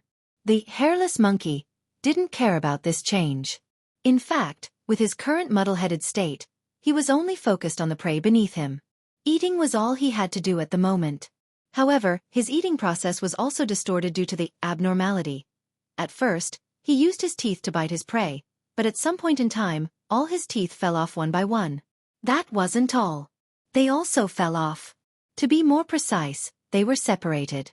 There were also the muscles that his mouth needed to move. Before that, there was still the mask that covered his face. Soon, his entire face, including all his facial organs, was separated. At first, the parts that fell off were still barely connected by blood vessels and nerves. But after a few breaths, these connections also fell apart. Later, even the bones that were pieced together to form the skull were disassembled along the bone gaps, and air leaked out from all sides. But this person didn't notice it at all. This was because even though his entire head had been disassembled, and even his brain, which was barely a hole, began to distort, confuse and churn as it squirmed, he still maintained a basic system framework. However, what kept these disassembled human body parts together was no longer the original life system that was made up of blood vessels, nerves, skin, flesh, and bones. Instead, they were thread-like, faintly discernible, semi-illusory lines. They resonated with the chains of light that moved on his body, like electric currents that pierced through the air in a special environment. These semi-illusory, electric lines seemed to have some kind of magnetic force, and they could carry out complex exchanges of energy and information. Under their restraint, the head of the hairless monkey that had fallen apart was still a system that continued to operate. Even though the way it operated was completely different from that of a normal creature. There was no doubt that some unimaginable power was being used. At the same time, some information hidden deep within the head was being steadily transmitted out through a powerful replacement system. The feeding was still going on, but as the main body of systematic behavior, the hairless monkeys no longer relied on chewing. Instead, they pierced the remains of their prey through the electric lines and transmitted the strange power over, turning the relatively intact wild donkey carcass into minced meat that was 100 times finer than the skull that had been dismembered earlier. Then the fragments that were broken down later were absorbed by the alien head, which had broken down a step earlier but still maintained its system. It could be said that it had gone through a deeper fusion. It could also be considered as eating. If they didn't care about their sense of belonging, this way of eating was obviously more efficient than the natural and primitive digestive system. It looked cleaner, and there were almost no leftovers. However, from a visual point of view, such a scene was a little too extreme. The creatures scattered on this side of the lake were more or less affected. Not far away, the mutated brown bear stopped eating and retreated with its prey, letting out a low snoring sound from its throat. It seemed to be a warning, but it was more to give himself courage. But to the hairless monkey that had just finished eating, it didn't mean much. By the time it finished eating, the head, which had long since changed beyond recognition, actually began to converge inwards under the effects of the electric lines. Countless parts of its original body, regardless of whether or not it still maintained its basic structure, and regardless of what its original biological structure was, were casually pieced together. In short, its nose wasn't a nose, and its eyes weren't eyes. It was more like a lump of mud mixed together from different waste materials. There was no lack of bone rubbing and penetrating, and it was common to see nerves and blood vessels fluttering and knotting in the air. There was no need to even mention the situation where the epidermal tissues were rubbed together.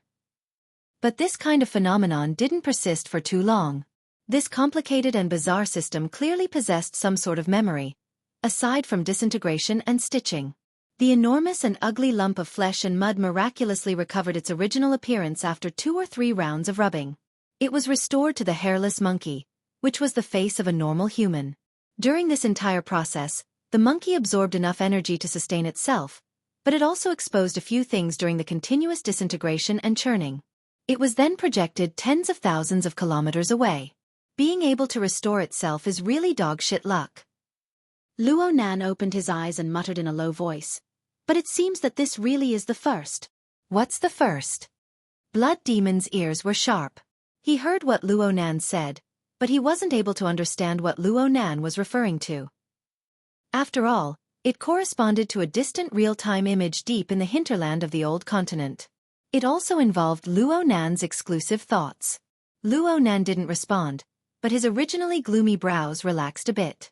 In a certain sense, Luo Nan's soul cloak was like a satellite hack in a real-time strategy game.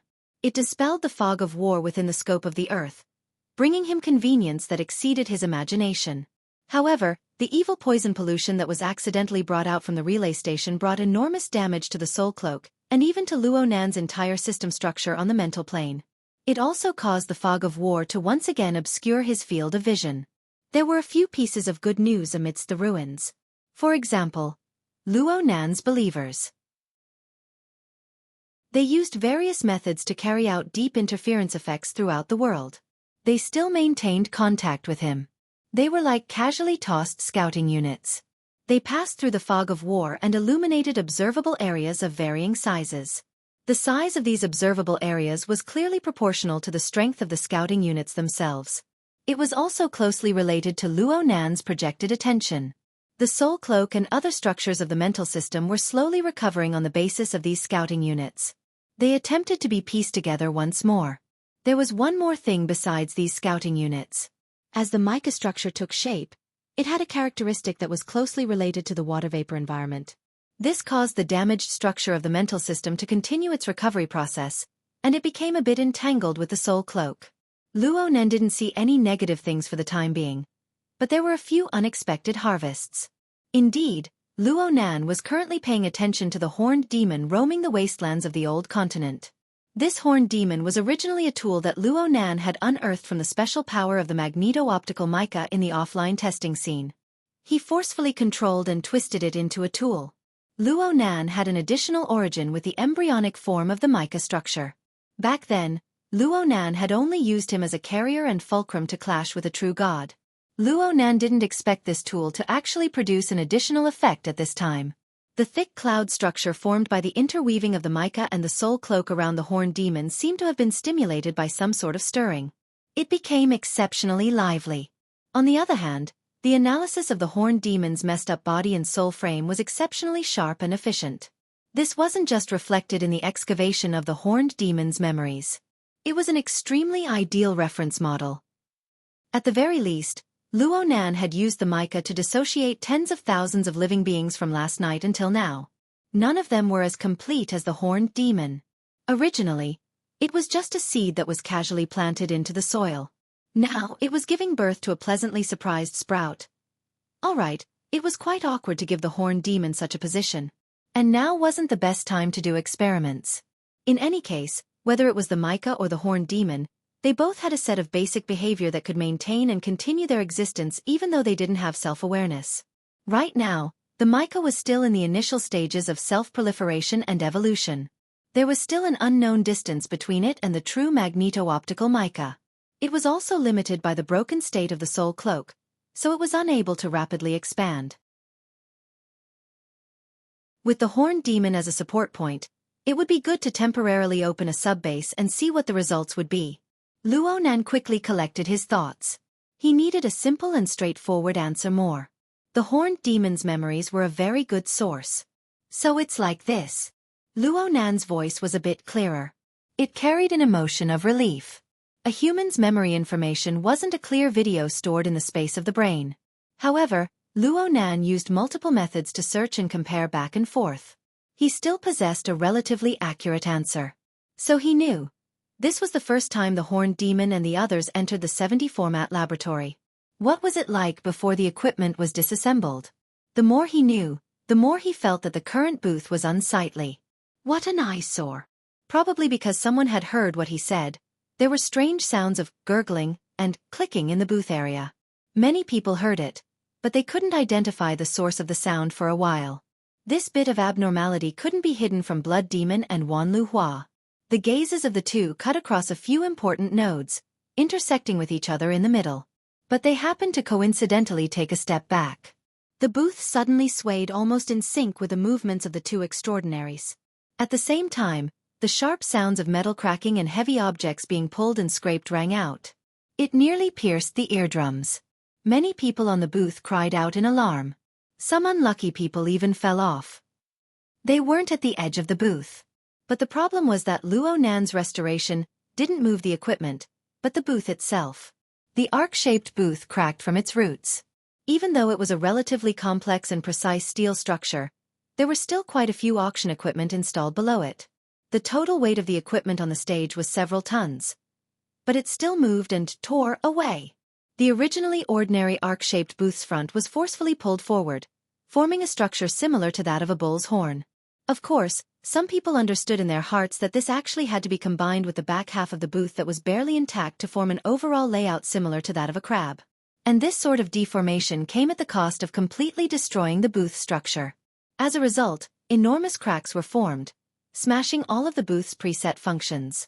It also destroyed the supporting points of the booth's steel structure. It was reasonable to say that the next step would be a destructive collapse. But the final visual effect was actually pretty good. Every single piece of equipment from the 70 Format Research Institute was still stable and solid, even though they were only supported by a small half of a broken steel plate and a support frame. It was unknown where the support came from, but there was also a sense of ancientness and vicissitudes that were like ruins. So much so that the occasional sparks of electricity from the damaged equipment below the stage could be used as supporting elements to set off. It was like a surreal painting that had been erased of rationality.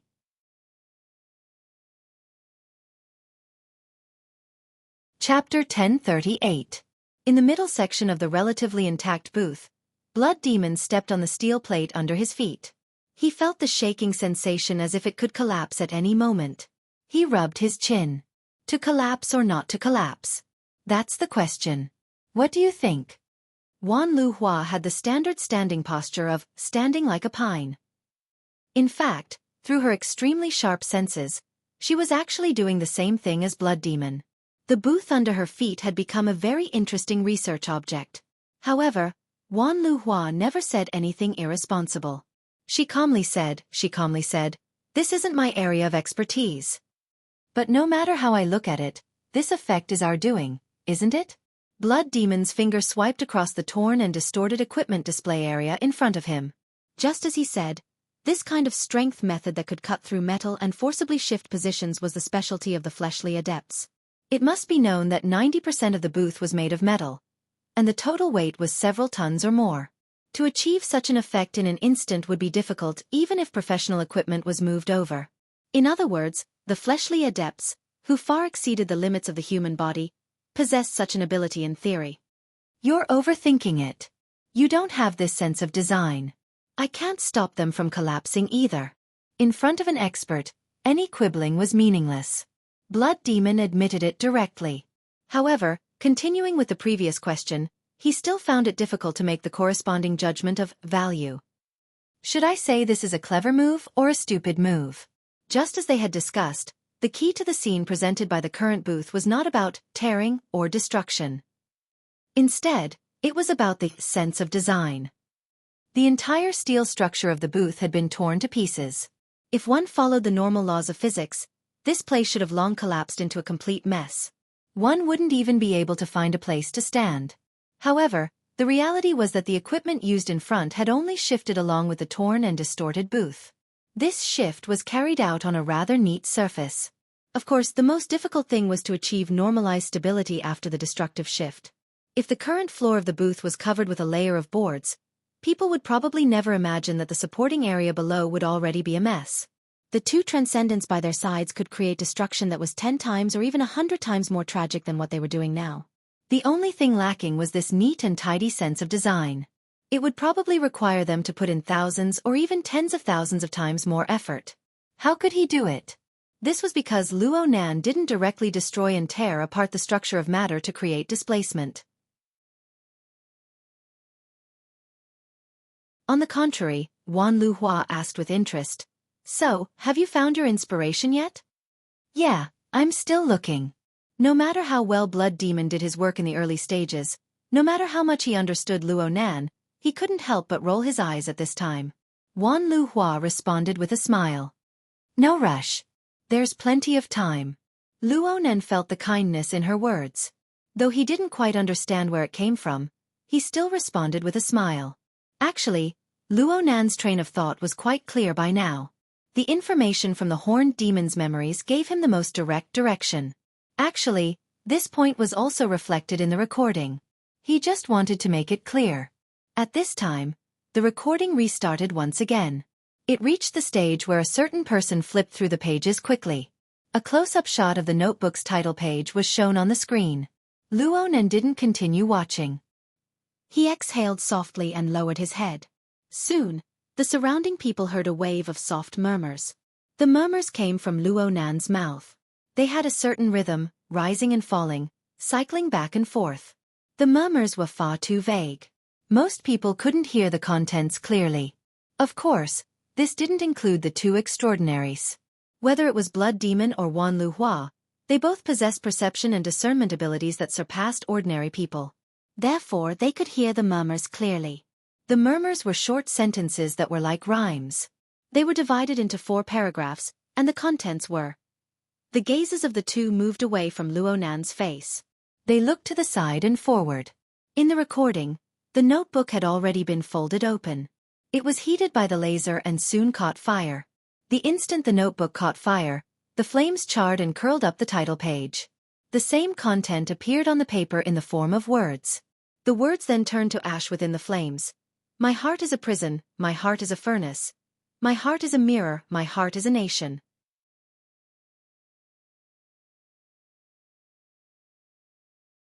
Chapter 1039. There were quite a few intelligent people on the stage. Bai Xinyan was definitely one of them. Even though she did not hear the contents of Luonan's murmurs clearly, she was able to make some judgments as she followed the gazes of the two extraordinaries.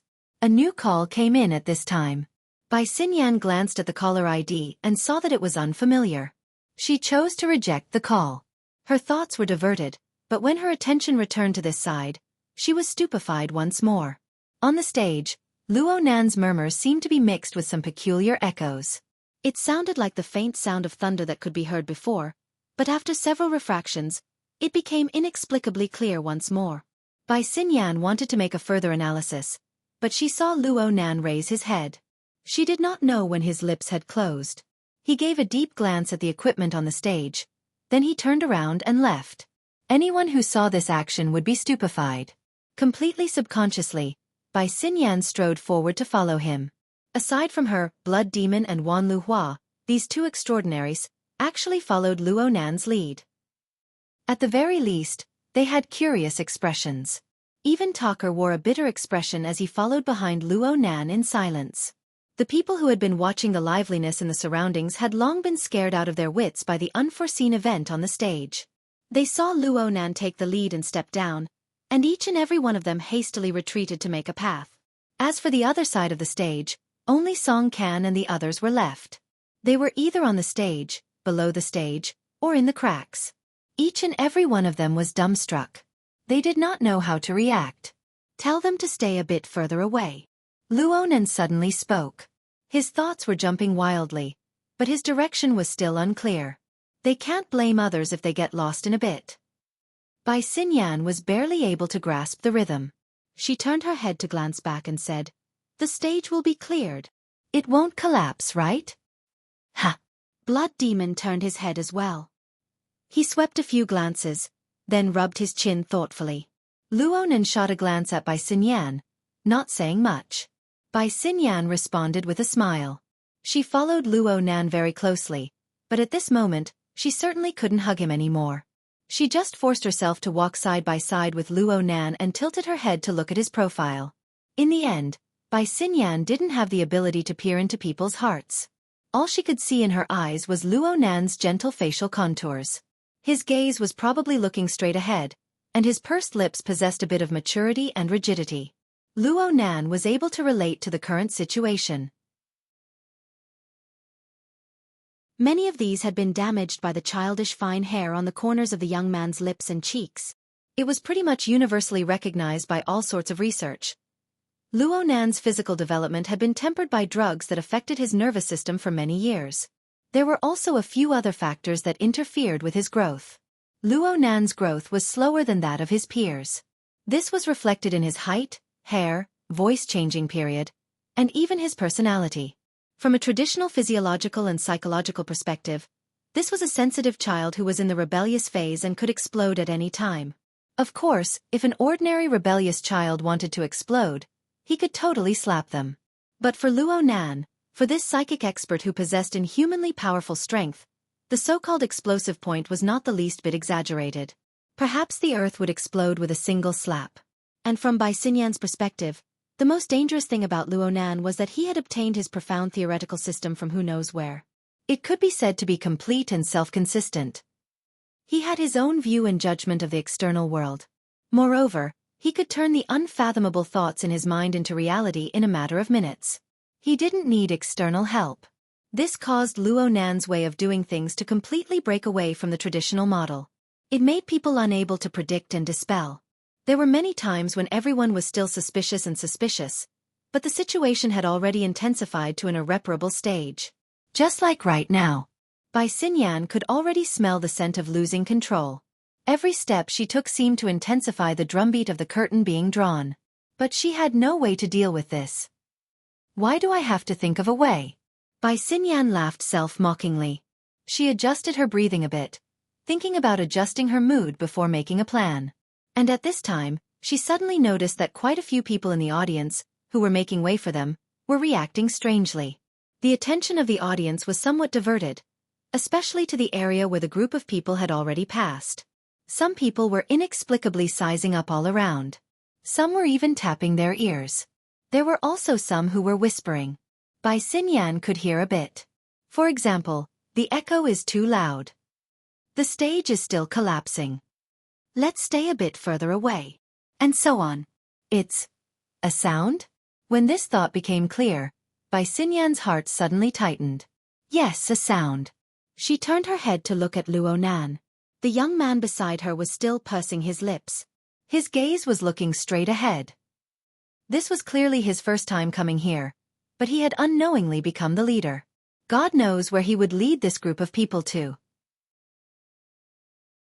Well, the most crucial question right now was, Luo Nan had clearly shut his mouth, but the surrounding air still floated with a muffled shockwave. She carefully discerned. The murmuring was still there. It even stirred up the echoes of melancholy thunder. Of course, this thunder was not really thunder. At the very least, it wasn't just thunder. It wasn't just sound waves conducted through the air. It was dark clouds that pervaded above the sea of consciousness. It was a strange creature that rubbed against the front of the antennae of consciousness. Bai Xinyan felt that it was like a sharp blade. It was like a gun barrel that was spinning in front of her forehead. Then everything became clear. Luo Nan's will vibrated in the void, generating endless echoes. Such vibrations were absolutely impossible to circulate within the exhibition hall of Area C12. They had probably already. On the other side, Blood Demon blew a whistle. He rejoiced in Luo Nan's misfortune, as if he wished for the whole world to be in chaos. Star Shaman has said hello. He's in Area A, right? He's not there. Luo Nan's response was without rhyme or reason, but everyone around him understood. Bai Xinyan sighed soundlessly. It was very clear that with Luo Nan's actions, the entire jadeite light, from top to bottom, inside to outside, no one would be able to escape. The restless thunderclouds really were hovering above their heads. You need to be careful. With that damned witch's nature, she might borrow this disciple to get involved. It's fine as long as she hasn't, Luo Nan responded casually. He then asked, who's with him? I don't have your abilities. She didn't take the initiative. Oh, it's Connie. She said hello. Headquarters actually sent her to act as an advance party? It's her? That makes sense. Luo Nan recalled this person. She was Constance Dalei, a female extraordinary. She was known as the strongest boundary master of the inner world. The two had fought briefly in Chan City. He didn't think too much about it. He continued to sift through. There are two in Area B. They should both be fleshly bodies. They're very solid. Luo Nan's choice of words was very subtle. Next is Area C. Ha! Luo Nan paused for a moment. Then he grinned and said something unrelated. Her Majesty Empress Wu seems to be coming over. Chapter 1040.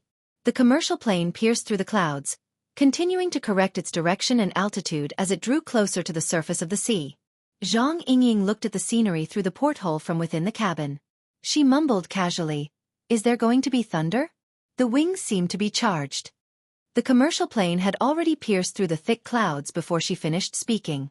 The field of view below suddenly opened up. The jadeite glow was like a small and exquisite steel box on the roaring sea surface. It was practically one with the leaden sea surface. Only the fluorescent lines on the landing platform at the top of the ship gave a rather clear indication. The commercial plane communicated with the cruise control tower and began to descend. The noise in the cabin grew louder at this time. Is the engine broken? Zhang Yingying subconsciously mentioned this and immediately spat a few times. But no matter what, the noise was there and it was getting louder. Meng Chong, who sat across from Zhang Yingying, unconsciously frowned. It's not sound waves. It's not purely. He paused for a moment and made a judgment. There's power at work on the mental plane. He's fighting with someone? The he Zhang Yingying spoke of was clearly referring to Luo Nan. Zhang Yingying furrowed her brows as she spoke. She did her best to sense the details on the mental plane. It's not the middle of winter. It's like the clouds above. There's going to be a sudden explosion of thunder. Ha! Zhang Yingying inexplicably felt a bit familiar. She moved closer to the porthole and looked outside. The cruise ship continued to approach. It seemed to grow larger and larger. The visual effect was quite astonishing under the support of relative speed. But looking at it this way, there didn't seem to be anything too out of the ordinary. It shouldn't be. Otherwise, this ship would have sunk long ago. Meng Chong did his best to find a more accurate adjective. Yeah, it's like deterrence. Zhang Yingying clapped her hands. She came to this conclusion faster than Meng Chong. It was for no other reason than the fact that she had prior experience with this. Last year on New Year's Eve, Luo Nan had played this move at Aurora Cloud City. His tyrannical will pervaded the void like a soundless thundercloud, suppressing all sides and causing chaos. Only a few months had passed. Zhang Yingying's memories were still fresh in her mind. A slight reminder triggered her memories. In the end, we still have to fight. Zhang Yingying still remembered that there were a few troublesome characters at Aurora Cloud City back then, but not many. She was on her home turf. But now, above the boundless ocean. The Abyss District is not peaceful either. Although Meng Chong was a piece of meat, beside him, there were also no extraordinary species. She didn't go up, just tapping the scripture scroll in her hand against the palm of her other hand. It was as if she was counting a beat. She seemed to be deep in thought. Zhang Yingying and Meng Chong followed her to the front. They could not help but gasp in admiration at this warped yet neat layout. As ability users, they could not help but consider what they would do if they were in her place. What would they do in order to realize all of this? But in the end, they could only look at each other and shake their heads. How did he manage to do this? Zhang Yingying asked, not understanding. Probably. It's an ability that can continuously affect the structure of space and time. This answer was quite clear. However, the one who responded to Zhang Yingying wasn't Her Majesty Empress Wu. It was a woman's voice, but there were a few intentional or unintentional breaks in her words. There was a hissing sound between her words. It carried a mysterious and even sinister flavor. Zhang Yingying jumped in fright. She suddenly turned around and saw a woman wrapped in a wide white robe standing behind her. The woman had just lifted the hood off her head, revealing a delicate and pretty face. An explanation was an explanation, but the woman's gaze wasn't on Zhang Yingying at all. She only stared at Her Majesty Empress Wu, who had just turned around. She spoke with an exceptionally cold tone. Wu Zhao, this is the big trouble you've brought. Yeah. Connie. This is the big trouble you've stirred up. Zhang Yingying stuck out her tongue. She very consciously moved closer to Meng Chong. Without a doubt, the woman standing behind Zhang Yingying and the others was the world's top barrier grandmaster. She had a transcendent status in the Ability User Association, Lady Constance Dollar. In a sense, she was the enemy of Zhang Yingying and the others. Zhang Yingying also noticed that other than Constance, there was also a gentle-looking man who had silently arrived. He wore a casual suit. His figure was tall and straight. He could be considered handsome, and he was smiling from ear to ear. But the problem was that his face was even paler than Constance's. It had reached an unhealthy level. This caused his smile to appear somewhat sinister. Although Zhang Yingying had never seen him in person, she had seen the information. She immediately made a judgment. Star Sorcerer. There was no escaping.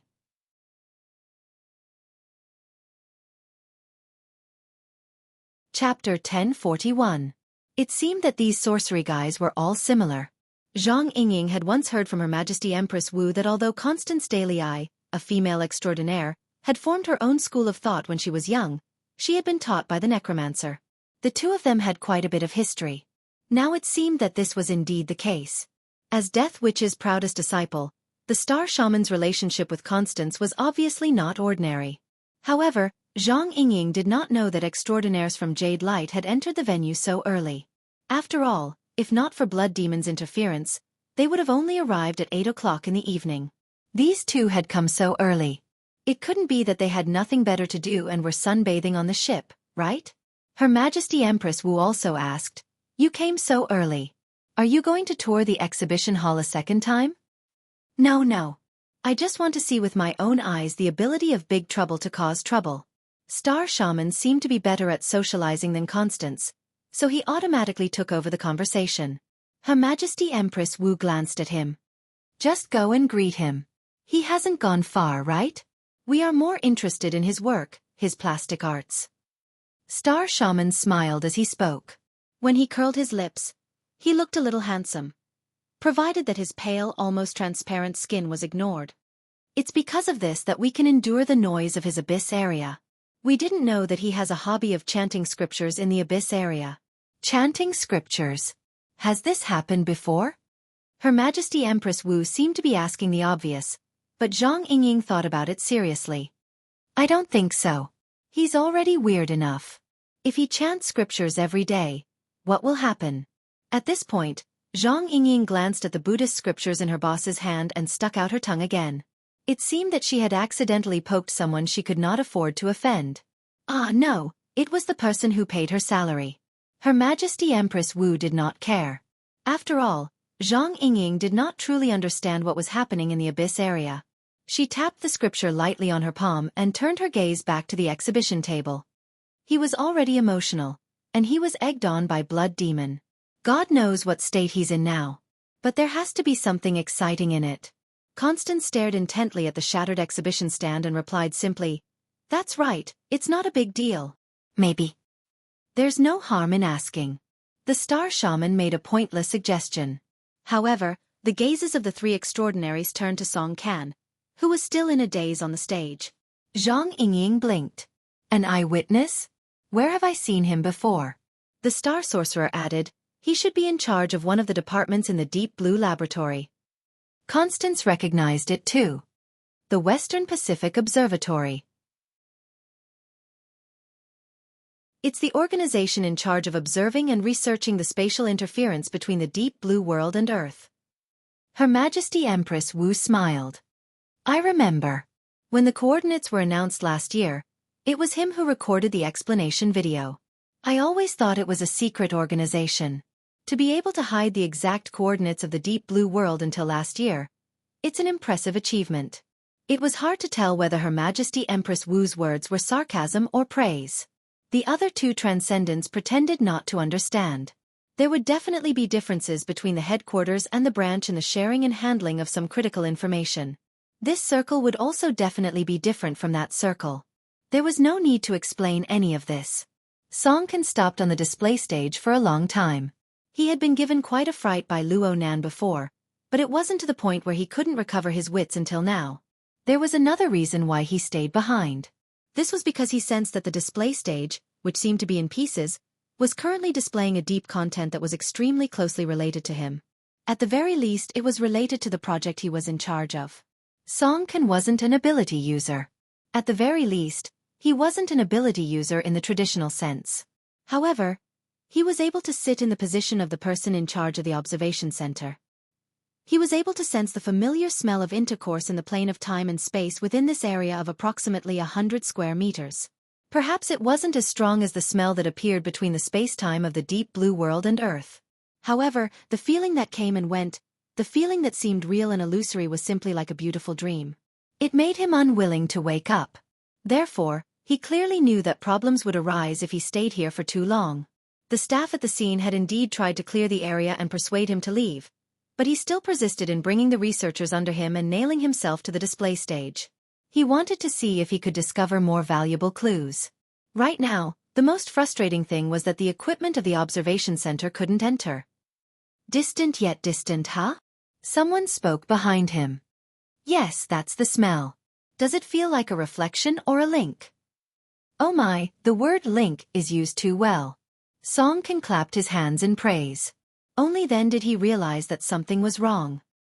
He suddenly turned his head, and then he saw that a few more people had unknowingly come up to the display stage.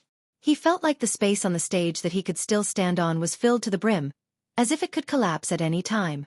Song Kan's first thought was to protect the scene. He subconsciously shouted, "Hey, you guys!" As soon as his voice sounded, reason and a sense of danger rose from the bottom of his heart. You guys are Madame Dollar.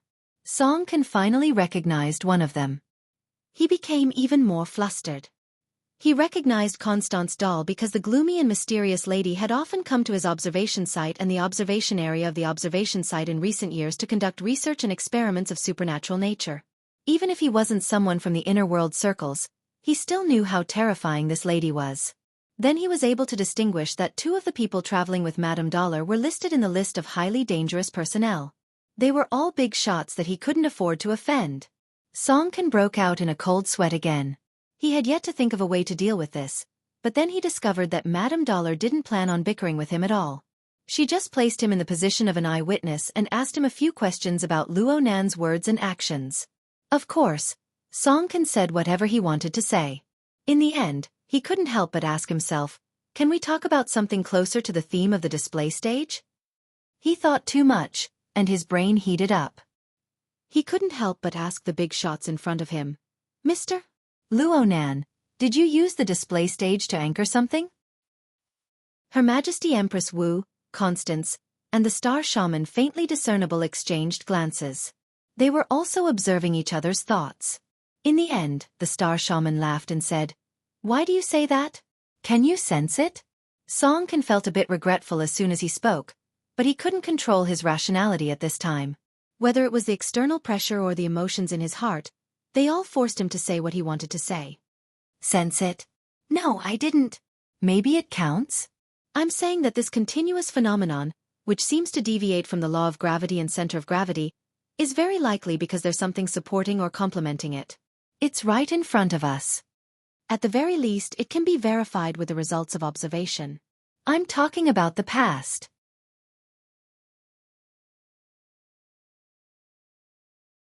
Chapter 1042. Song Kan's mind was different from the disjointed description. The countless first-hand information he had collected in the observation center for over a decade flashed in his mind. The information was classified and stored according to a systematic standard. The observation center and the other relevant departments of the laboratory use this information to carry out all sorts of comparisons, experiments, and calculations. They generally describe the mystical process of the interaction between space-time planes.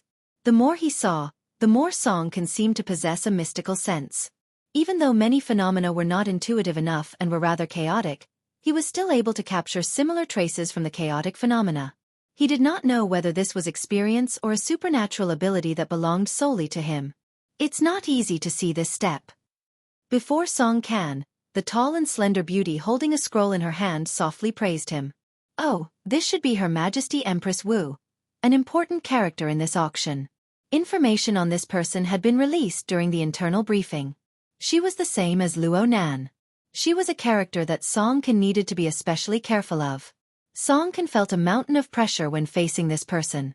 However, this person's attitude was the most genial so far. Moreover, she was the one who had proposed the idea of linking. It looked like she was an expert.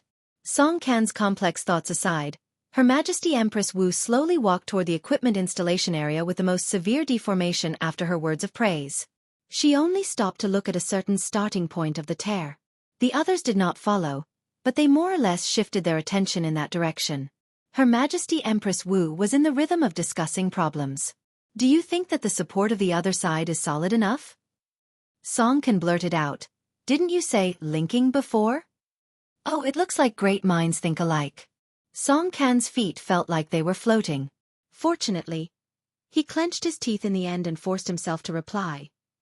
You flatter me. Although that was what he said, the technician's emotions got to the top of his head and he started to talk again. At present, The conditions for intersecting planes have yet to be completely satisfied. There is only an interaction similar to gravity. However, this place already possesses some directivity and even regularity. Unfortunately, I don't have the equipment on hand. I have no way of measuring the concrete data. But it's hard to imagine how it is possible to bestow this property purely by relying on manpower. Song Ken was certain that the booth and the equipment on the booth did not possess the corresponding feeling before Luo Nan arrived. Yes, Luo Nan endowed this place with an activity that was exclusive to the space and time. At least it was a sign. Tell me in detail. Not only Her Majesty Empress Wu, but Ms. Delay was also interested in having a deep conversation. This greatly satisfied Song Kan's vanity, but at this time, he saw the subtle looks in the eyes of a few researchers nearby. His brain started to work. Just now, what did he say? What he said was all sensitive information of the observation center. If he continued, it might be leaked. Speaking of which, it might have already been leaked. For a moment, Song Ken was a little confused. What should he say and what shouldn't he say? He couldn't help but fight in his heart. But before the battle was over, the expressions of the big shots in front of him all changed subtly. Looking at the direction of their gazes, it was clear that their attention had already shifted elsewhere. Song Ken felt a little stifled in his chest, but it was not just an emotional impact. His chest was indeed stuffy. It was as if the air quality in the large exhibition hall had plummeted and was extremely polluted. At this time, he heard the pale-faced man click his tongue. The smell of a lion has been getting stronger and stronger over the years. Bad breath. It's hard to avoid this after eating too many corpses.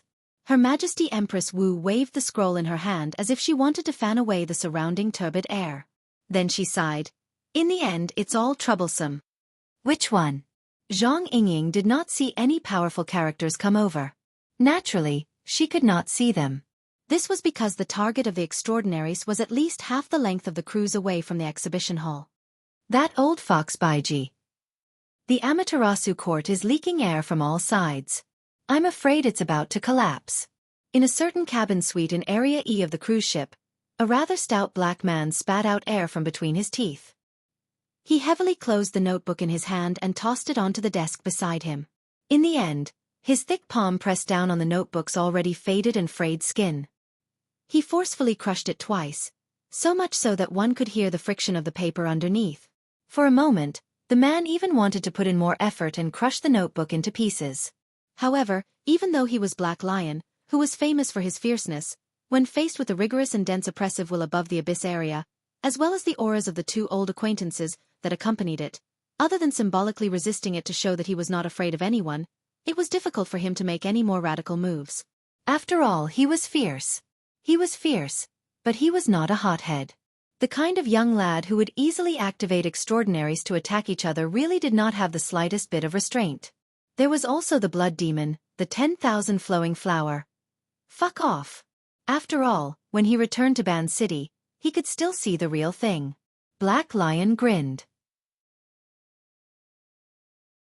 His dark golden teeth looked particularly ferocious in his pitch-black mouth. You come here.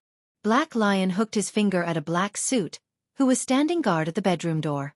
The latter was slightly startled, but quickly came forward. Black Lion roughly stuffed the notebook into the chest of the black suit, and knocked it with his fist. Take this to the exhibition hall in Zone C12 and put it at the booth of Lab 70. If you meet anyone on the way and ask for it from you, just give it to them.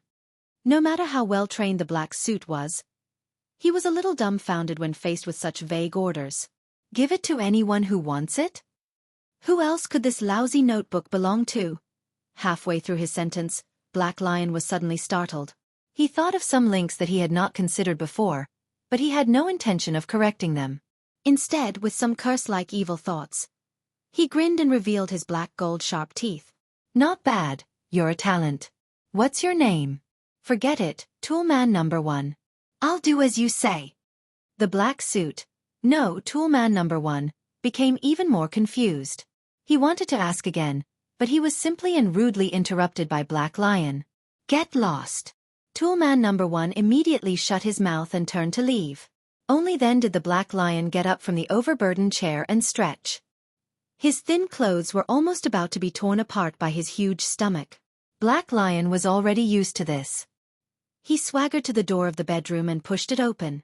As an absolute VIP, the suite that Black Lion lived in was of a rather high standard. It was very spacious, and with a little tidying up, it would be fine to use it as a small exhibition hall. However, when he entered the bedroom, he suddenly felt that it was much more cramped. The reason was simple. There were too many people here, and the various connections between people were too complicated. 5 young men and women, their bodies stiff but their minds clear, were chained and placed in various positions in the room. Crisscrossing conduits extended from their bodies, forming a complex structure that resembled a spider web. In the middle of this network, Jeffrey Els was half sitting and half lying on the luxurious bed in the room. His eyes were closed, as if he had fallen asleep.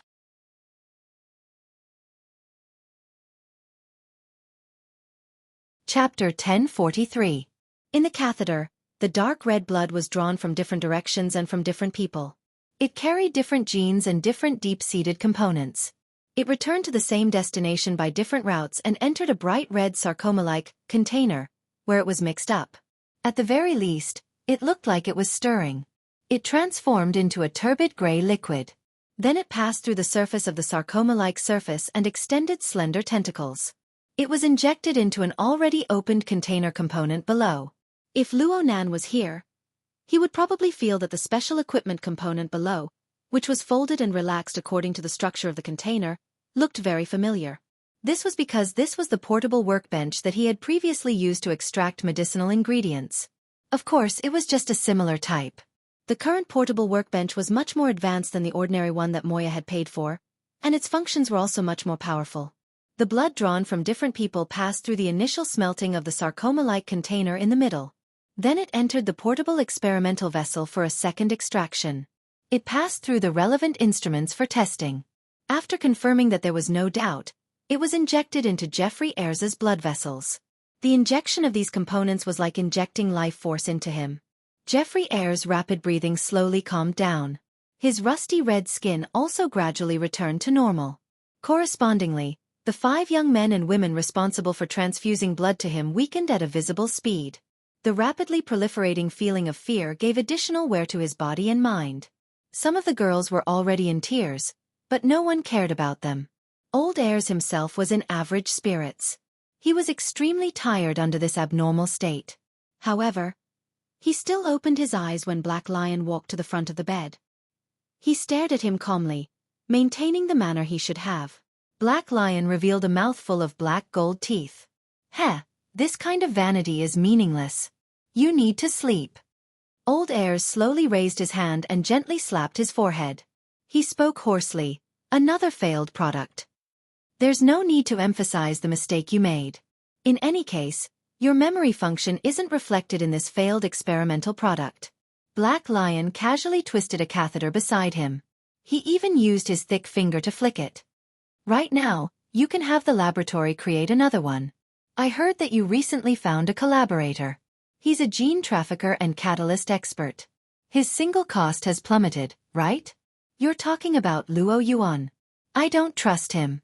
When faced with one of his own, Old El's tone was much slower than usual. Every rise and fall of his voice seemed to require extra strength. However, this way of speaking allowed others to hear every important information in his words. Luo Yuan's ability is unique, but I don't trust the so-called ability that can't be replicated by machines, no matter how good it looks. Are you talking about me? The Black Lion grinned again. You still haven't found a machine that can replace me. Old Els shook his head slightly. With the face of a strong man, he spoke the words of an old man. This is different, son. Shut up. The Black Lion changed the topic. Instead of thinking about that, why don't you think about how to appease the people in Clay's lab? Of the 6 test subjects in Group AB, if you snatched 5 of them, it would not be easy to extract enough energy from their blood to last you the entire night. Then increase it. Old El's gaze landed on the sarcoma container that was suspended in midair. Without any hesitation, he said, "Doesn't he still have Team C? 3 or 4 more should be enough. I can't just focus on Clay's side. No matter what, I have to give Mao Zhengye some face." I still have a few big orders waiting for him. The Black Lion patted his belly. Speaking of which, Clay's side really put in some effort. The quality of these test subjects is very high. They're controlled at the critical point of the second to third phase transition. The nourishing power is unexpectedly pure and clear. It's indeed useful. Forget it. Let them prepare first. I'll go around the ship and see if there's anything more suitable. If it really doesn't work, I'll catch a few fish in the sea. It'll make do. However, old Els was being stubborn here. No, there's no such thing as make do in my dictionary. Shut up. At your age, if you talk too much, the room will be filled with the smell of rotten apples. The Black Lion ignored Old Els' request. He turned around and left the room. Old Els was not angry, at least on the surface. He only tried his best to widen his eyes and stared at the fat figure of the Black Lion as he left. The Black Lion's figure had nothing to do with being fit and tall, but Old Els' gaze was fixed on him. It was as if he was looking at the most outstanding beauty and the most delicious food. The sound of the door opening and closing rang out. Old Els closed his eyes again and swallowed hard. After adjusting his breathing, he gave an order to his personal attendant. Wang Yong and Tu Gu. Let them come over. Instructor Wang is already on the way. As for Mr. Tu Gu, he seems to be taking a stroll on the ship. I'll contact him now. Forget it. Let him be. Old Els retracted his order, but he quickly added another one. Get the rest of the experimental subjects over. Tell Clay that I approve of his experiment. But tonight, he's destined not to be the main character, so don't waste your effort. Yes, sir. The personal attendant knew that Old Els could not see him, but he still bowed respectfully and quickly went out to make arrangements.